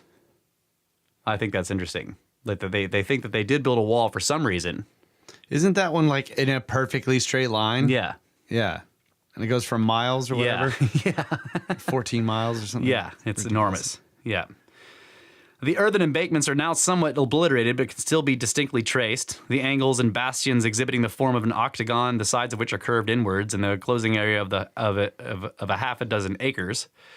A lane or passageway originally extended back from the west side of the enclosure several hundred feet to a spring which has long ceased to be in existence, though it is remembered by local settlers. Within the enclosure, great quantities of pottery, flint chips, arrow points, polished stone, axes, and tomahawks, occasional pipes, copper implements, and other articles have been picked up from time to time and found their way into museums and collections. Standing up on the margin of this, the highest and most precipitous of the Mississippi River bluffs, are 8 stalwart sentinel mounds drawn up in a line as though zealously guarding, through the ages, the sacred enclosure just behind. They are conical in shape with a terraced summit. Their height is from 20 to 30 feet and their circumference is from 60 to 100 feet.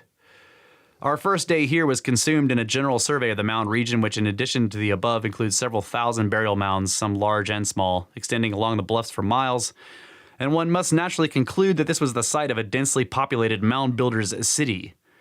Early the following morning, while at work on the mounds, 2 of the largest were attacked simultaneously. Human remains were discovered in mound number 1. When the earth was cleared away, exposing the skeleton, it became apparent that the individual had been buried in a sitting posture facing towards the rising sun. The skeleton was that of a man of medium height, which is very rare. Around the neck was a string of shell beads, while scattered about the remains were numerous arrow points and 2 small stone axes. The cranium was of the short-headed type, and the forehead less receding and crown less dome-shaped than that of the modern Indian. Nothing of consequence was exhumed from Mound 2. Mound 3 had disclosed a perfect skeleton within a few feet of the apex, which was readily identified as an intrusive burial. This is interesting right here. And it proved to be the remains of a representative of a modern American Indian. Intrusive burials are not of uncommon occurrence, as the Indians, feeling an innate reverence for the mounds, frequently appropriate them for their own sepultures. The practice confused early investigators, but from what is now definitely known of the burial habits of the two races, the question may easily be decided. So they can, just by the burial practices, you can tell the difference between an intrusive. Yeah. And now it's even more obvious with more types of dating and everything like that. The Indian remains were carefully removed, and the excavating proceeded. At last, the original occupants of the mound were unearthed, 2 figures sitting in a sitting posture facing eastwards. So think about that. The whole mound was built for 2 people. Yeah. And they're like 100 feet wide at the base. Right. The practice of placing the remains in this position was common, though not universal custom of the mound builders, and is one of the points of evidence on which archaeologists base their opinion regarding them as a race of sun worshippers. From this mound were secured relics which would indicate an age somewhat more advanced than that shown by Mound 1. The knives and hatchets were of hammered copper, some being wrapped in a cloth of coarse texture, though exhibiting skilled workmanship, which only could have been preserved by so many centuries by the chemical action of the copper which with it had been lain in contact. That's cool. The metal, chemical action of the metal of the copper kept the material from completely degrading into nothing. That's pretty cool. Yeah. Copper beads and a copper bracelet adorned one of the skeletons, 2 finely carved pipes of catlinite of curved base variety, one representing a bird with eyes of pearl, and the other an animal of questionable description, together with other specimens of less consequence, were discovered. Maybe it was a puma. It was a puma. Yeah, I was asking the watcher what other traditions bury people facing the east. So it sounds really familiar, like, you know, traditional Christian burials, feet face to the east.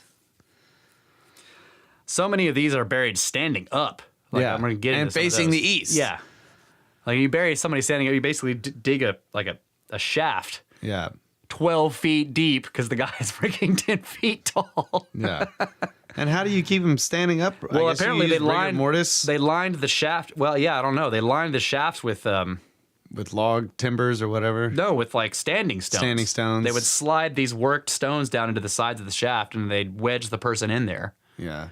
And then they would put a covering slab over the top, and then carve cup marks into it, and then cover that over, and then that would eventually turn into this enormous mound, right, with other burials on top. I wonder if it was like.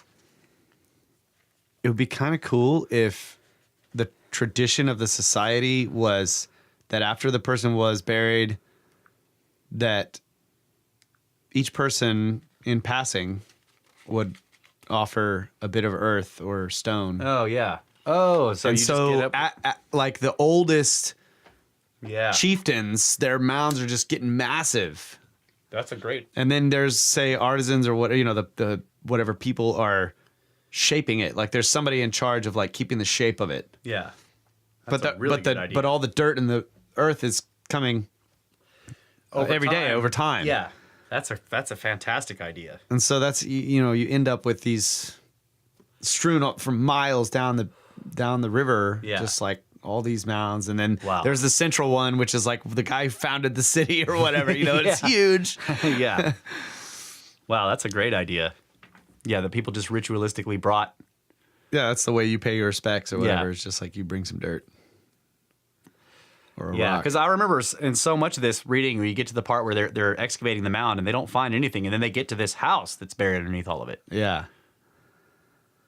And it's basically like like you said, like timbers, like enormous columns or whatever, and sometimes there'd be stones in there, and there'd be like one dude or 2 people, or maybe one person in the middle with a circle of people around him, and then 4 sentinels at the corners, skeletons, and the whole thing had collapsed because of this weight of this mound structure on top of it that had nothing else in it. Yeah. So that's a really good idea that people just brought that there were rituals where they would keep bringing materials and stones and cobbles and maybe an arrowhead or an artifact just placing or a it at bead the or something. placing it at the and it ends up being this enormous mound because there's somebody there that's the mound keeper who keeps it all beautiful looking and shapely. Yeah. Ah, that's a freaking cool idea. That is a cool idea. Mystery solved. Okay. It would not work today. No. Like if one of our leaders died, people would just be like, Yeah. screw that guy. Yeah. Half people would be bringing the stuff and other people would be carrying it away. Right? Gypsum Cave finds date from 30,000 to 20,000 BC. That's pretty old. Yeah. And then it says more dam destruction of archaeological sites. They're building dams, right? Galveston Daily News, October 26, 1930. The most startling find of the year was that of Dr. Mark Harrington in an expedition to Gypsum Cave near Las Vegas, Nevada, for the Southwest Museum in Los Angeles, working in an area that will be submerged by water impounded by the projected Hoover Dam. The party first came on darts from an atlatl, a weapon that preceded the bow and arrow. With these darts, they found the skull of a giant ground sloth, which was known to be of great antiquity. Then the excavators set about searching for evidence that man had visited the cave before the sloth. See, that would never happen. Right. Now. Not today. Well, maybe. Maybe today. it would start now. Just now, recently. Right. But for the last 100 years Right. now. Eventually, they found a patch of real charcoal, presumably from a campfire, under a layer of unbroken strata of the Pleistocene era, in the topmost of which was found the remains of the basket makers, which is a much later group of people. Other discoveries included numerous bones of the ground sloth, the tiny skeleton of a prehistoric horse, scores of broken darts and points of obsidian and flint, parts of weapons used by primitive men of that time. At the bottom lay the remains of the campfire. This seeming link to man and sloth is regarded by many scientists as the most important proof of man's antiquity in America yet brought to light. The sloth is known to have become an extinct mammal about 20,000 years ago. This pushes the probable time for America's earliest man back thousands of years further than any reliable previous estimates. It places man in America, in fact, in glacial times. See, this is why we have this problem. Yeah. Like, Yep. it's crazy. So that was before when they were planning to build the Hoover Dam. So it was in the 20s. Or Right, what- so when was that? 1930 was the article. Okay, 1930. So they knew that the whole valley was about to be flooded. So they went and tried to explore every cave or shelter system that people knew about. And in this one, they started to find stuff of the basket people, which was like, those people are what, like early archaic or something. And then they started digging down because it was a continuous occupation site. And then they found like, Pleistocene horses. We got to go back to the Devil's River, man. Yeah.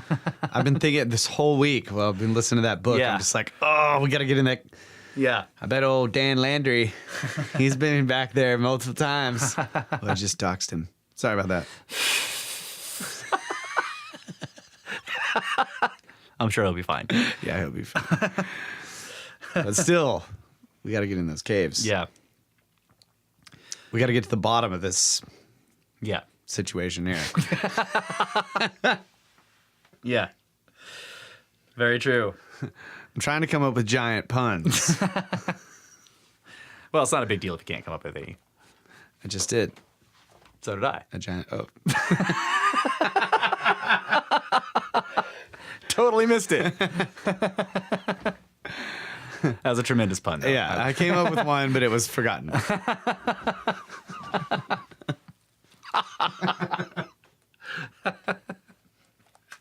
I covered it up with my pun. You could fit your pun around my pun. Okay. Headline: Giant crowned royalty is found. Athens, Georgia. The banner, May 6, 1884. Athens, Georgia. Mr. J.B. Toomer yesterday received a letter from Mr. Hazelton, who is on a visit to Cartersville. The letter contains several beads made of stone and gave an interesting account of the opening of a large Indian mound near that town by a committee of scientists sent from the Smithsonian Institution. After removing the dirt for some distance, a layer of large flagstones was found, which had evidently been dressed by hand and showed that the men who quarried this rock understood their business. That's a big deal right there. Yeah. The stones were removed when in a kind of a vault beneath them, the skeleton of a giant who measured 7 feet 2 inches was found. His hair was coarse and jet black and hung to his waist. Wow. The brow being ornamented with a copper crown. The skeleton was remarkably well preserved and taken from the vault. I mean, what is a crown? Where do, where the crown tradition? Yeah. I don't know. But that just made me think of that giant ice guy that we went to see in Austin, where Ty like sneakily took a picture. Oh, we yeah. weren't allowed to take pictures. Yeah. And he had the black hair. Right. That's true. And he was like this huge dude, and they were saying he was Sam Squanch. Yeah. Maybe he was just a mound Smelled builder. awful. Frozen. Could be a frozen mound builder. True. Wow. Man. Inside baseball. So we should tell the story real quick. We went to there's a museum in Austin that purports to have a frozen Sasquatch, Sasquatch in there's a long story about it. I think we've talked about it on the podcast before, but somebody found a Sasquatch frozen in ice up in the far north. I don't know if it was in Canada or if it was in northern United States, but the body was frozen in ice, and they basically put it into a freezer, they put it into a box freezer and then filled it with water to continue the ice encasing to preserve the body, and it's still in it today. And we went to, it was lost for like 60 years. No one knew where it was. And then apparently the guy died, and the family decided It was like dealing with his estate, and they're like, wow, he has this freezer that's been running in here. Right. for who knows how long, and they discovered that it had Sam Squanch in it. And it was the Sam Squanch from this particular story. Anyway, we went to see it. This museum in Austin bought it. Something like the Museum of the Weird or something like that in Austin. It was cool. Yeah, there's a lot of sensationalism involved, of course. Right. Yeah. But it was cool, though. It did smell bad. Yeah. It definitely seems to be something organic frozen in ice, because it stunk. Yeah. Okay. So the brow was ornamented with a copper crown. The skeleton was remarkably well preserved and taken from the vault intact. Near this skeleton were found the bodies of several small children of various sizes. The remains of the latter were covered with beads made of bone of some kind. Upon removing these, the bodies were found to be encased in a network made of straw or reed, and beneath this was the covering of an animal of some kind. In fact, the bodies have been prepared somewhat after the manner of mummies, and will doubtless throw new light on the history of people who raised the mounds. There's always this... Nope. Yeah. Upon the stones that covered the vault were carved inscriptions which, if deciphered, will probably lift the veil that has enshrouded the history of the race of giants that undoubtedly at one time inhabited this continent. Yeah. All the relics were shipped to the Smithsonian. They were carefully packed and sent to the Smithsonian Institution and are said to be the most interesting collection ever found in America. The explorers are now at work on a mound in Barlow County. And before their return home, we'll visit various sections of Georgia where other antiquities are found. On the Oconee River in Greene County, just above Powell's Mills, are several mounds, one of them very tall and precipitous. I'm renaming it. It's the Swishsonian. Swish. Or something like that. It's the Sweepsonian. The Snatchsonian. Sweeps everything under the rug. Yeah, there you go. Sweepsonian.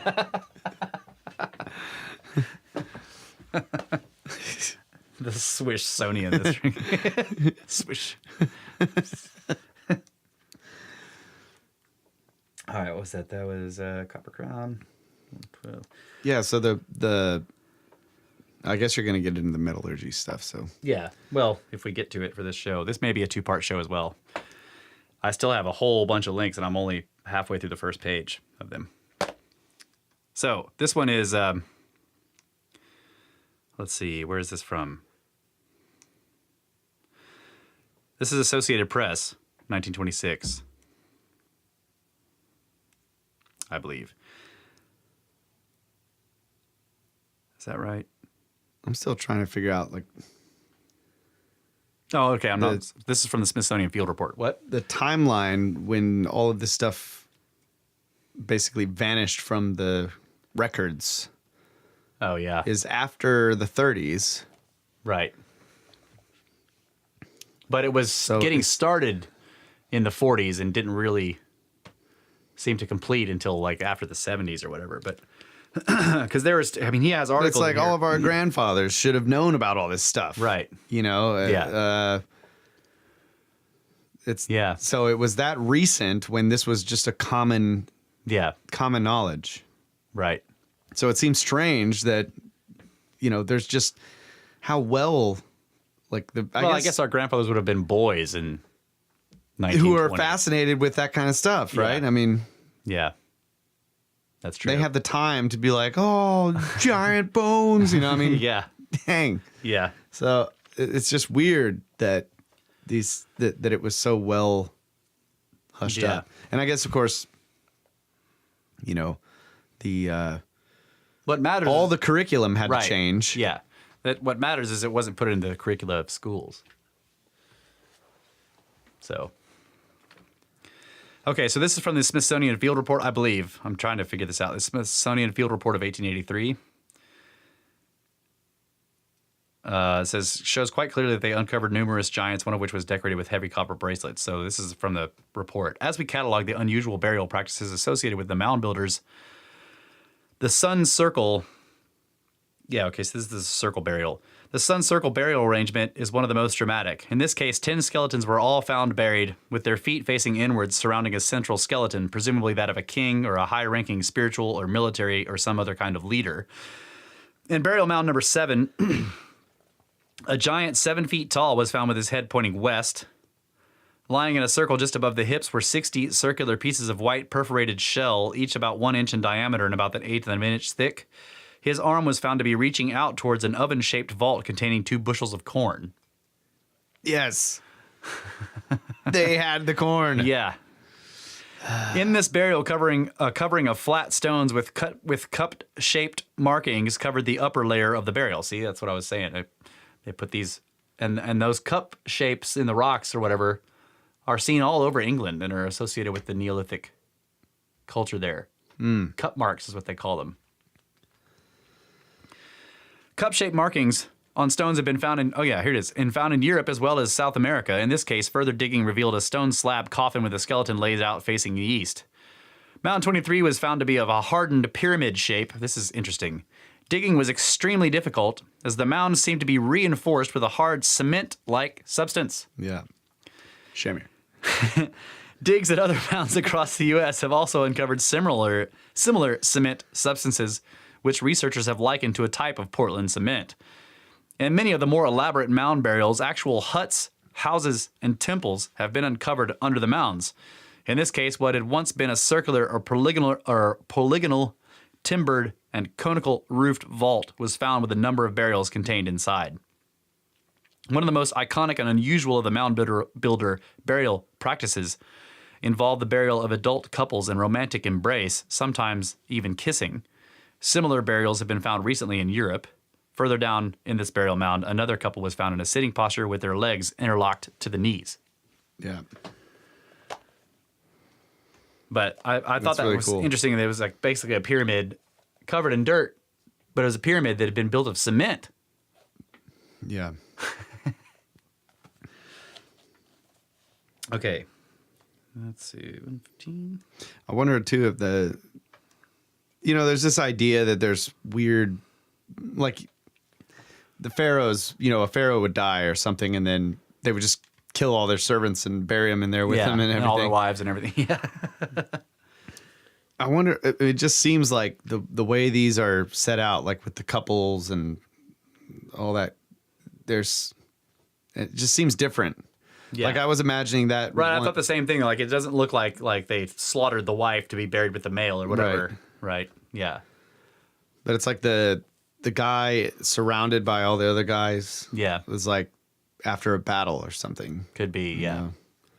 I don't know. Right. So they had a battle, they won, but one of their best warriors died, and then he was surrounded by all of his compatriots or whatever, something like that. Yeah. Who knows what it was, I mean, people may even agree. But they're not all the same. In other words, like what they find in them, is often just one person. Yes.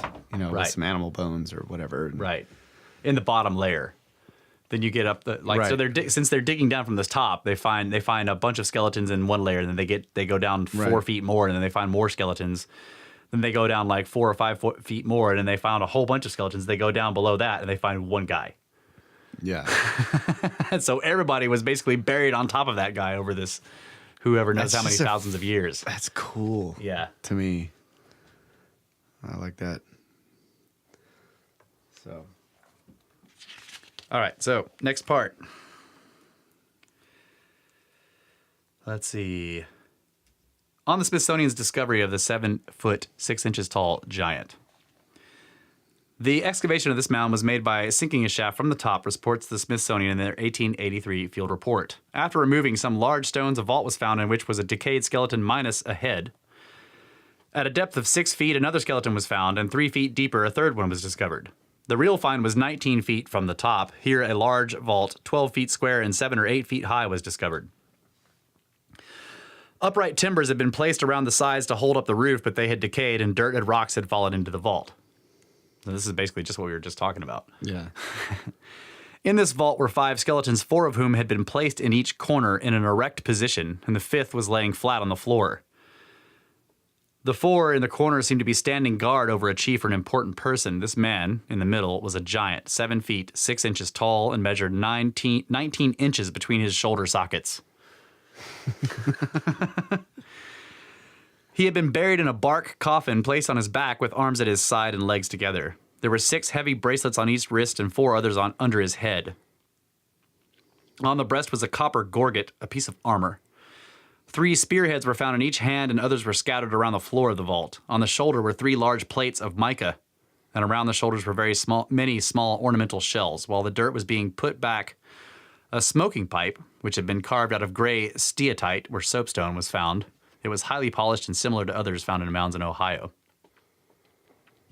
The exploration was made by sinking a shaft 12 feet square at the top and narrowing gradually to 6 feet square at the bottom, down through the center of the structure to the original surface of the ground and a short distance below it. After removing a slight covering of earth, an irregular mass of large, rough, flat sandstones evidently brought from the bluffs half a mile distance was encountered. Some of these sandstones were a load for 2 ordinary men to carry. So I thought that was a good example of that. And the guy is wearing armor. Yeah. Made of copper and mica. Yeah. He got those 3, shoulder plates, stacked on top of the other, like you see. You put that on your shield arm, right? Your sword arm is free to swing, but on your shield arm, you've got this, so you can turn that whole side of your body to take blows from weapons. Yeah. Anyway. Dude, the mica. Yeah. And there's down in the pyramids in Mexico, yeah. Mexico, there's sheets of mica and all this kind of stuff. And it's like, well, who mined all this? Right. Yeah. He digs up stuff about mica mines in North Dakota. I don't remember where. Yeah. I knew about the copper. We knew about the copper mines in Michigan. We've talked about those a lot, but he found a whole bunch of stuff about these mica mines as well in North America. So, all right, we're going to take a break. Come back for the final segment. This is definitely going to be a 2-part show because I have tons of stuff that we haven't even gotten to yet. All right.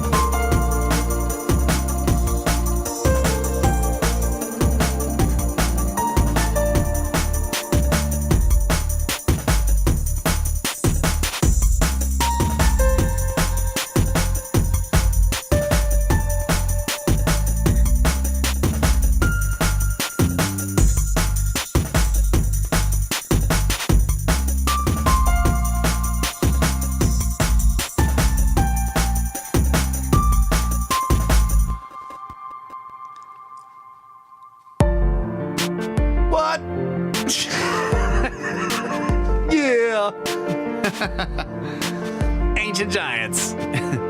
You took all the giant puns. I was gonna drop one here. Now we're back, folks. Brothers of the Serpent podcast, uncovering the giant conspiracy of the buried giants. It's a huge conspiracy. It's huge. Okay. Another one from the San Antonio Express. Ancient king. 4,000 years old found. San Antonio Express, November 1st, 1936. This summer witnessed the unearthing of a skeleton in prehistoric Texas man. A skeleton of a prehistoric Texas man, which has been identified as being from the period of the Mound Builders. The remains found are estimated to be about 4,000 years old and were located by an expedition from the Department of Anthropology of the University of Texas. The skeleton was found on the old Blanco Road at a point near Cap'n Block Hill, just south of New Braunfels. Yep, I looked this place up. I tried to find it. Could not find Cap'n Block Hill. I mean, New Braunfels is like very close to us. Yes, yeah. I tried to find it. There's a place called like Cap'n Block Road or Kloppenbonk or whatever it is. Yeah, I found that road, but not the hill. Yeah. So we'd have to look at old maps. Yeah, we're we know how to calling that rancher. Hey, Bill. Yeah. The burial is evidently that of a chieftain or minor king of the Mound Builder race. Regal artifacts were found near the skeleton to substantiate the theory that this person was of royal birth. And now this next part, he says conehead, but I'm just going to exchange that word for longhead every time he says conehead. Okay. King Longhead is discovered. Throughout my research, I ran into reports describing skeletons with quote-unquote deformed, elongated, or flattened skulls. In almost all the cases where there was more than a cursory description, it turns out that what is being described are what have recently been called longheads, a condition most clearly seen in the famous statue of Queen Nefertiti. Traditionally, this has been attributed to a hydrocephalic deformation of artificial skull boarding techniques, but as a number of these skulls that have been found and studied increases, it is obvious to researchers that certain skulls are naturally oversized and have increased cranial capacities that are not the result of disease or artificial manipulation. Evidence of longhead burial. Charleston Daily Mail, September 23rd, 1923. Sorry about that. Rookie move. Hate to see it happen.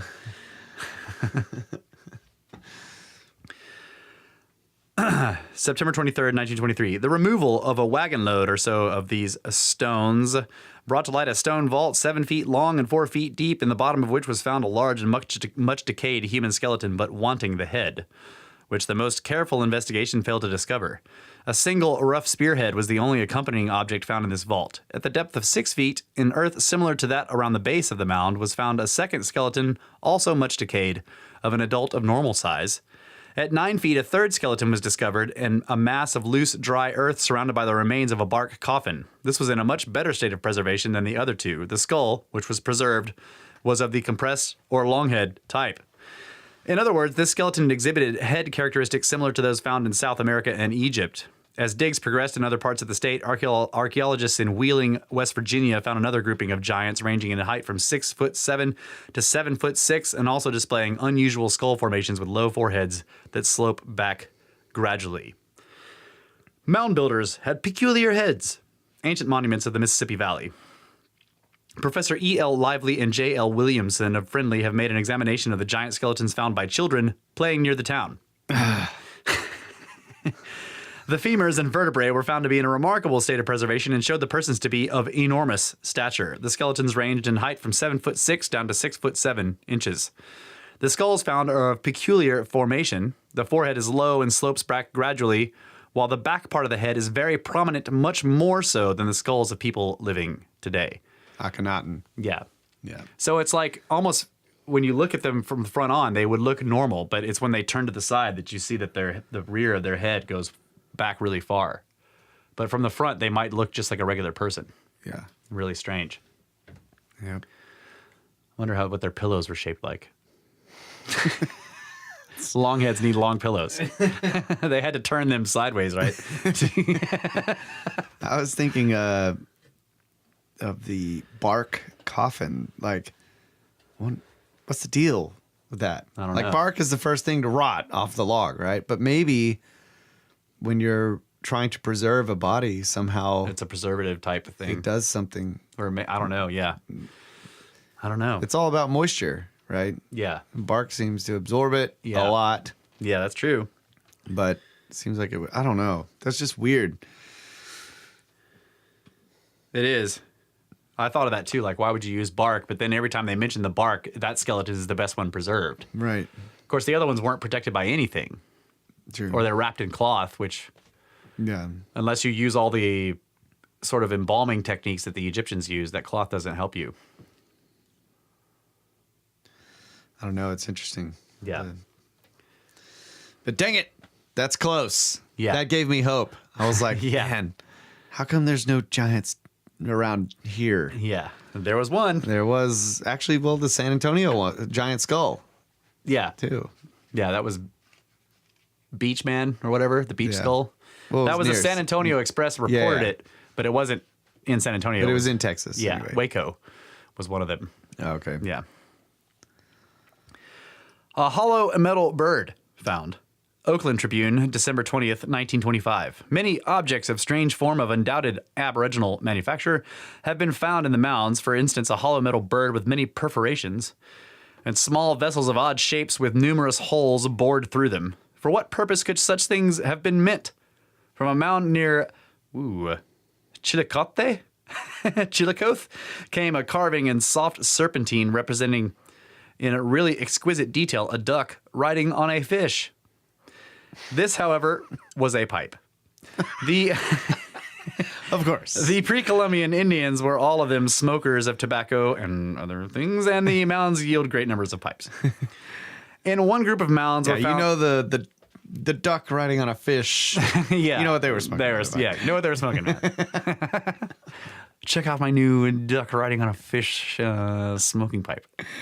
This is great.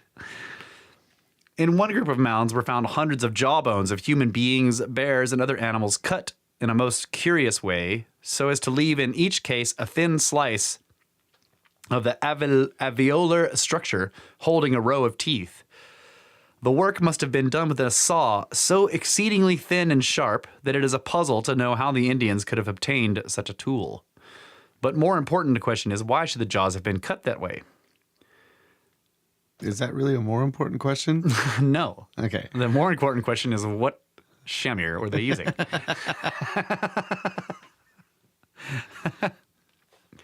That's why I wanted to read that one, was because of that, the saw tool. Yeah. Like in a lot of cases with this ancient stuff, the tools are gone. All you have is the work left, and you have to take your evidence from the work. And in this case, the question is asked: a saw so exceedingly thin and sharp that it is a puzzle to know how they could have. Right. Yeah. Well, it's puzzling, and then you're like, shamir. Go up north, and you're like, so they moved billions of tons of copper out of this hole. Right. But they didn't have a tool to cut bone. Come on. Yeah. Right. I did find it fascinating on the copper subject that there was that one, they found that enormous nugget, like and that one was just so gigantic that the people, the Indians or whoever was doing it, managed to get it up out of the mine, but then they couldn't do anything with it. Yeah. And so they ended up leaving it there. I don't know about that. Yeah. But there was evidence of them hammering on it and beating on it and all this kind of stuff. Somebody did. Yeah. But there was just this like gigantic nugget of copper that weighed like freaking 8 tons or something like that. It could have been removed in the mine, and then the original miners left before they took it out. Right. And then other later peoples tried to get it out of there. Look at this gold. Mine. Yeah. That's why they call it that. What? Mine? Mine. Yeah. Mine. Mine. It's dumb. This metal is mine. The Great Serpent Mound of Ohio enchants, from the Raleigh Register, June 19th, 1963. So this is much more recent. The Great Serpent Mound of Ohio appeals peculiarly to the imagination. It measures from the upper jaw to the tip of the tail 1,254 feet, rising to a height of 5 feet from the surface and extending in a graceful and perfect convolutions, but with receding height to the tail. The serpent's mouth is open, and within the arc of the jaws is a monumental earthwork shaped like an egg, as if about to be swallowed. This striking example of the mound builder's art, about which the fancy of the 20th century weaves traditions of serpent worship in a forgotten civilization, is fortunate to be preserved from the ravages of time and vandalism. This is as reported in a feature story about a bill introduced in 1905 to save the mounds from immediate destruction. As is the case with the Michigan copper mines, the most stunning aspect of Wisconsin's mound building culture was not the plethora of giants unearthed in the area, but the amazing animal effigy mounds that covered the state like a blanket of woodland imagery. I didn't know about this. It has been estimated that in one county alone in Wisconsin, there were originally over 10,000 effigy mounds.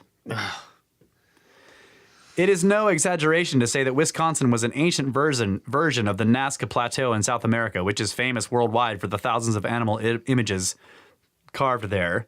The images that covered Wisconsin were endless and ran the gamut from human forms to snakes, lizards, foxes, rabbits, fish, and mammoths.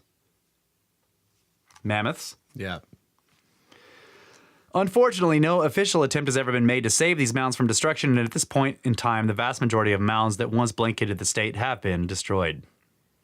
In one notable case, it was reported that an 8-foot-tall giant was unearthed in Pelican Lake, or near Pelican Lake, while in another report from Westport, giant burials were found in association with 10-pound axes and an 8-foot-high wall, which was 15 feet thick and ran along a river embankment for 1,500 feet. It was noted that the wall was made from hard red bricks, some of immense size. In the woods near the shore, a mound was opened that contained a giant buried with several rolls of textiles and a finely finished grooved stone axe.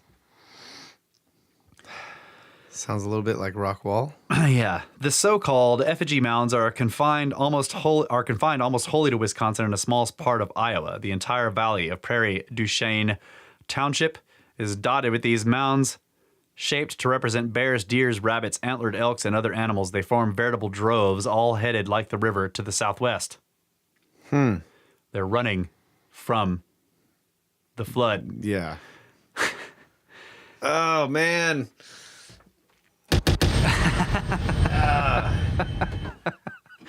The existence of these mounds in such numbers and of so great a magnitude proves that there must formerly have been in that region a large population permanently settled and resident and settled. They doubtless depended for a livelihood chiefly on farming, as did the eastern tribes until the whites disturbed them. It is worth mentioning that some of their mounds representing birds have a spread of 250 feet from wingtip to wingtip, and a remarkable feature of most of them is the imitative curving and rounding of the bodies of the sculptured animals. There are hundreds of these effigy mounds overlooking the Mississippi River located on bluffs, and hundreds more across the river in Iowa. They are thought to represent the heraldic totems of various clans. Thus, the Bear Clan built mounds in the shape of a bear, the Lizard Clan in the form of a lizard, the Snake Clan in the likeness of serpents, and so on. Later, that happens, right? Yeah, right. Cargo cults. Yeah. So I just wanted to read that about, I didn't know that 10,000 all fleeing to the southwest. We got to take a tour of that. Yeah. Who wants to do it? Yeah. Send us to mounds. We should just we should just start up a tour. Start up a tour. We can arrange it. Get a bus. That would be just awesome. Freaking drive around and I'll drive. Russ will drive a bus. And we'll all get in it. Yeah. That would be fantastic. We'll have a. It'll be a massively great time. It'll be fantastic.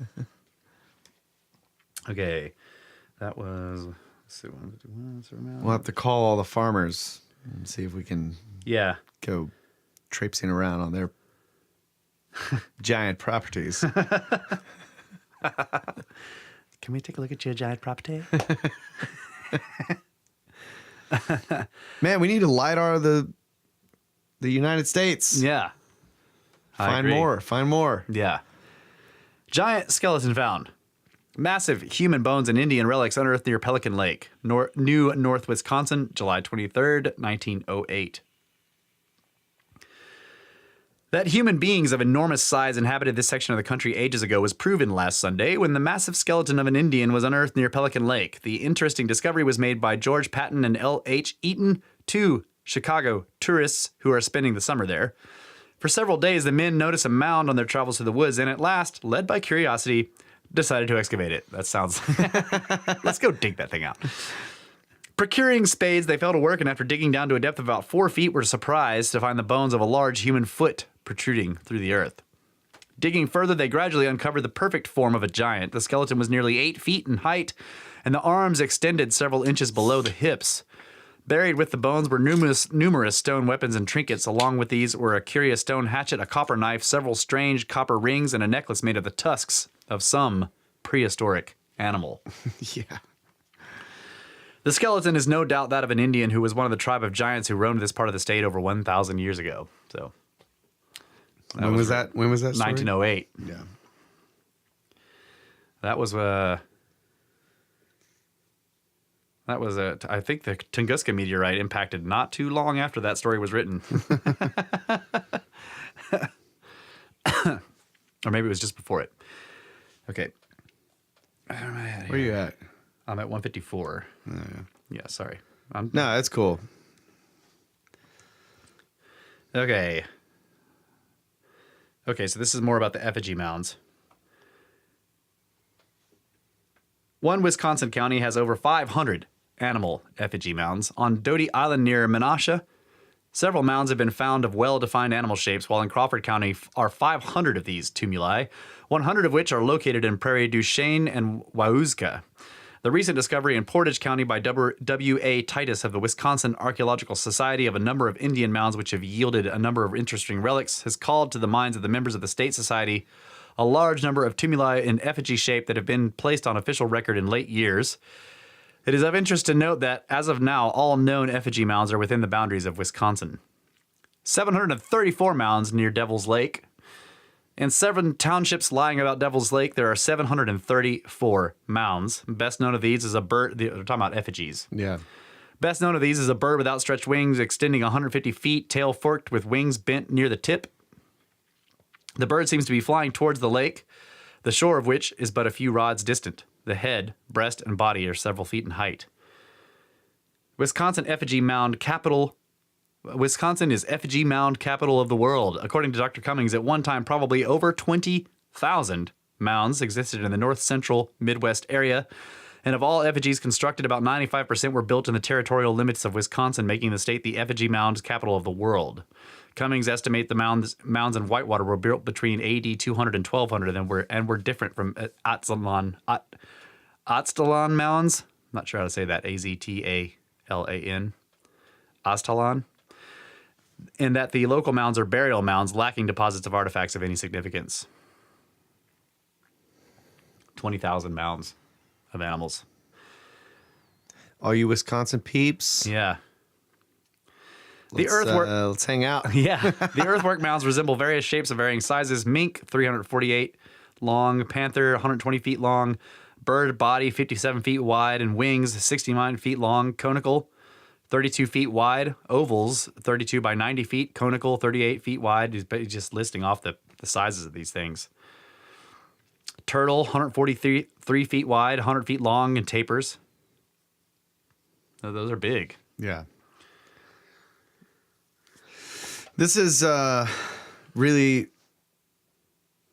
to me, one of the most mysterious and interesting things. Like, I'm most inspired to go find out more about all of this. I want to see these places. I want to visit them. Like, yeah, straight to pyramids, but that stuff has been studied. Yeah. And reported on and is for so long. This is like right. Barely even scratched the surface. Right. And there's still probably a lot of it to be found still. Yeah. I like this. Yeah. The giants cleared the forest. The claims of the local Indians of Pennsylvania that they did not clear the wide swaths of forest in the area echo the claims of other Indian tribes across the United States who also claim no part in the construction of the ancient earthworks found in their tribal domains. Yep. The local Indians claim that giants were responsible for the clearing of forest land and construction of huge earthworks is echoed throughout the United States by widely separated, unrelated Indian tribes. Extra giants. Found on the New York-Pennsylvania state line. Philadelphia Times, June 27th, 1885. Why, this man was 10 or 12 feet high, thunder and lightning, exclaimed Mr. Porter in astonishment. That's a great exclamation. Thunder and lightning. The first speaker, who has won local distinction as a scientist, reiterated his assertion. J.H. Porter has a farm near Northeast, not many miles from where the Lake Shore Railroad crosses the New York state boundary line. Earlier this week, some workmen in Mr. Porter's employ came upon the entrance to a cave and on entering it found within heaps of bones. Many skeletons were complete, and specimens of the find were brought out and exhibited to the naturalists and archaeologists of the neighborhood. They informed the wondering bystanders that the remains were unmistakably those of giants. The entire village of Northeast was aroused by the discovery, and today hundreds of people from this city took advantage of their holiday to visit the scene. So far, about 150 giant skeletons of powerful proportions have been exhumed, and indications point to a second cave to the east, which may probably contain as many more. Scientists who have exhumed skeletons and made careful measurement of the bones say that they are the remains of a race of gigantic creatures, compare with which our tallest men would appear as pygmies.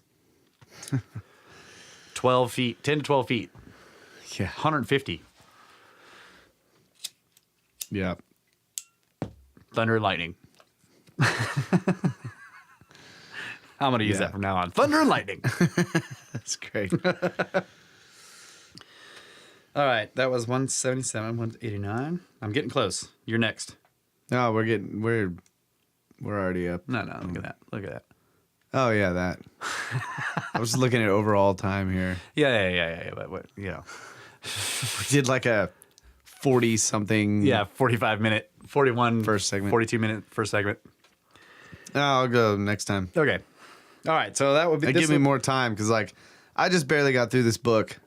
Just finished it today, and I didn't bookmark hardly anything. Okay. So. Well, then, I'll skip to this other one then. Since this is going to be the last story of the day, I just wanted to do this one real quick. That's 340.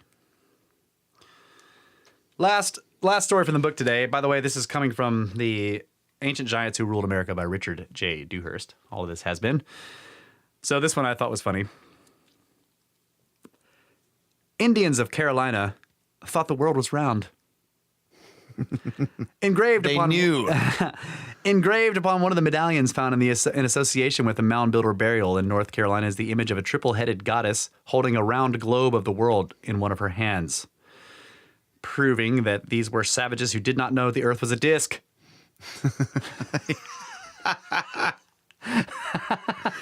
That's right. Fools all. Clearly they were barbarians. Yeah, I added that last sentence. I just saw that and I was like, okay. These guys are obviously primitive. Yeah. They think the earth is a globe. I just want to say about this whole subject that it's one of those things. It's like, I was telling Russ this earlier this week. It's kind of hard to wrap it up or just kind of give a overall report on it because the only thing we have is all of these news stories, basically. Right. And that's the only thing left over is the archives of the news stories and a few and far between like papers or writings. Bureau of Ethnology report from 1883 or whatever. And so as you go through the stories through the years, it just slowly starts to build this big picture. And for me, in my mind, it's like, man, you start to get an idea of like the customs or there's too many things that kind of they're all slightly different. Some of them seem a little bit, sensational, like the caves with the hieroglyphic writing and all that kind of stuff. Yeah, with the dinosaurs stashed in the back. If you set those aside, like there was a story we did on the Rockwall episode.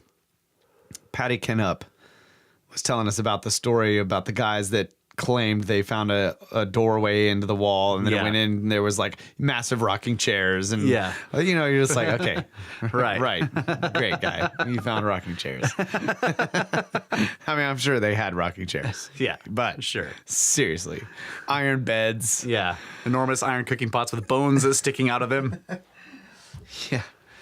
So just disregarding even the slightest bit of that in the stories. You can just like, okay, don't take that story.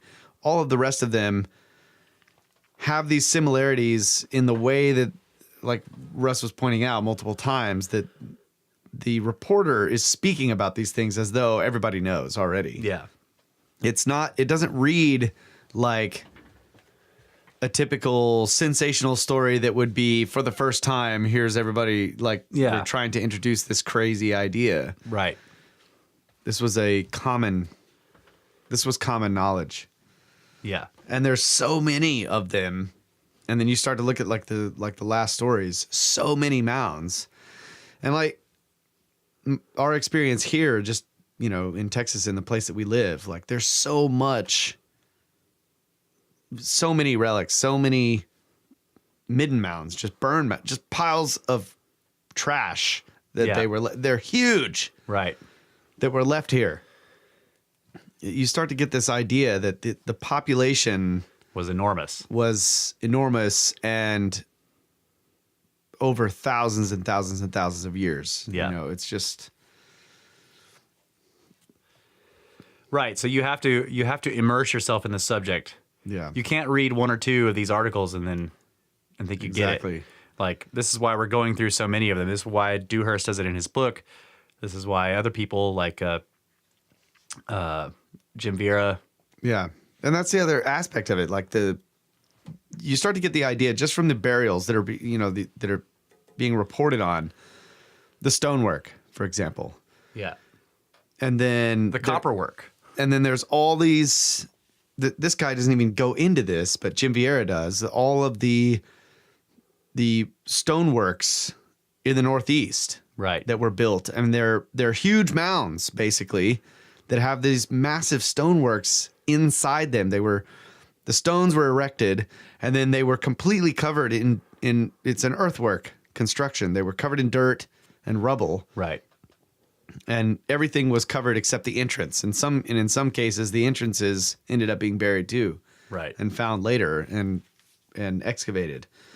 But that they're astronomically aligned. They're aligned to the solstices, the equinoxes. So you have astronomy, and the way these burials are arranged show the same thing. So you start to see across the Americas, like, this obvious culture and the similarities between them. It goes beyond just news stories. Yeah. Like we have some of the stuff he talks about with Cahokia's Monk Mound, the biggest one. Yeah. Is number one, it's bigger at the base. The base is larger than the Great Pyramid. It's like 18 acres or something like that. Yeah. And it is also aligned to the cardinal directions to not as highly precise degree, though. Not as highly precise, but precise enough to where you have to have some astronomy to be able to do it. Yep. You have to know what you're doing because the sun wanders around. You can't just, One of the things that Jim Vieira pointed out too, in looking at some of the stone chambers, was that there's one that he was talking about specifically that is incredibly similar to one of the national treasures. Yeah. Over in Great Britain. Yeah. In the UK. Yeah. I always call it Great Britain. United Kingdom. Whatever it is. That island over there. The British Isles.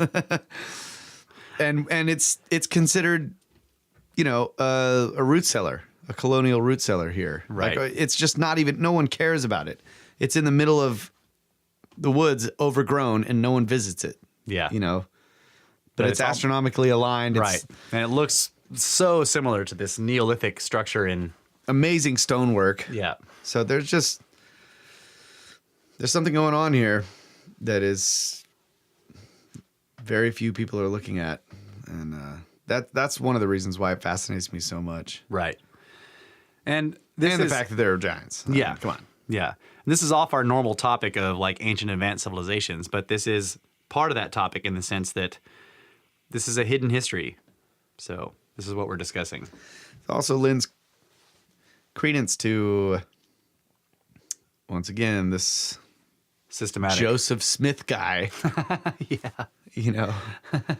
And claiming to find some ancient relic. Like, the whole idea of the Mormon idea that some people came across the ocean long before. Yeah. And built cities here and all this kind of stuff. Yeah. And then they were wiped out. That's one of the stories told. Yeah. That's true. That's why, and it's the only quote unquote ancient text, whether you believe it's an ancient text or not. It's the only story where that is told. Yeah. That way. And, there's so much evidence. So. Yep. Zarahemla. It's pretty crazy. The lost city of Z. All right. You can get a hold of us at brothersoftheserpent@gmail.com. Well, you can't get a hold of us, but you can send us an email at that address. You can visit the website, brothersoftheserpent.com. Check out the encyclopedia and the glossary and snakeskins. That's right. T-shirts, tank tops, coffee cups, pillows, laptop bags, long head pillows, specially designed cell for phone your cases. extremely large back head. Snake Bros long head pillows.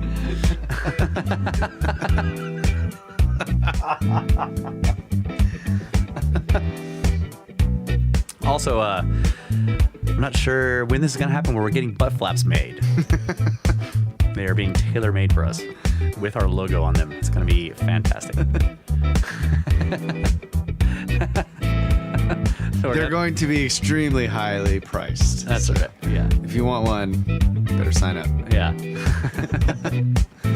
Also, you can follow us on Twitter at SnakeBros with no vowels, SNKBRS. We are officially getting spam followers there now, too, so join in the fun. Share the shows. Anywhere you can share the shows would be great. Also, don't forget to donate to our pyramid scheme. You can find that on the website on the left, basically the sidebar on the left. And you can send us evil or sacred numbers. We love it. Yeah. And give us reviews.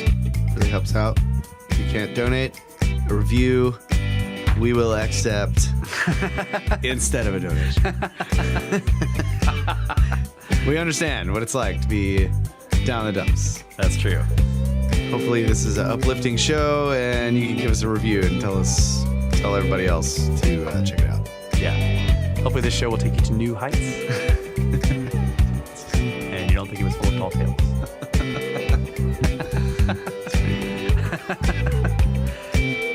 Don't forget about History Shift. At History Shift, you can follow him on Twitter. You can find him on YouTube.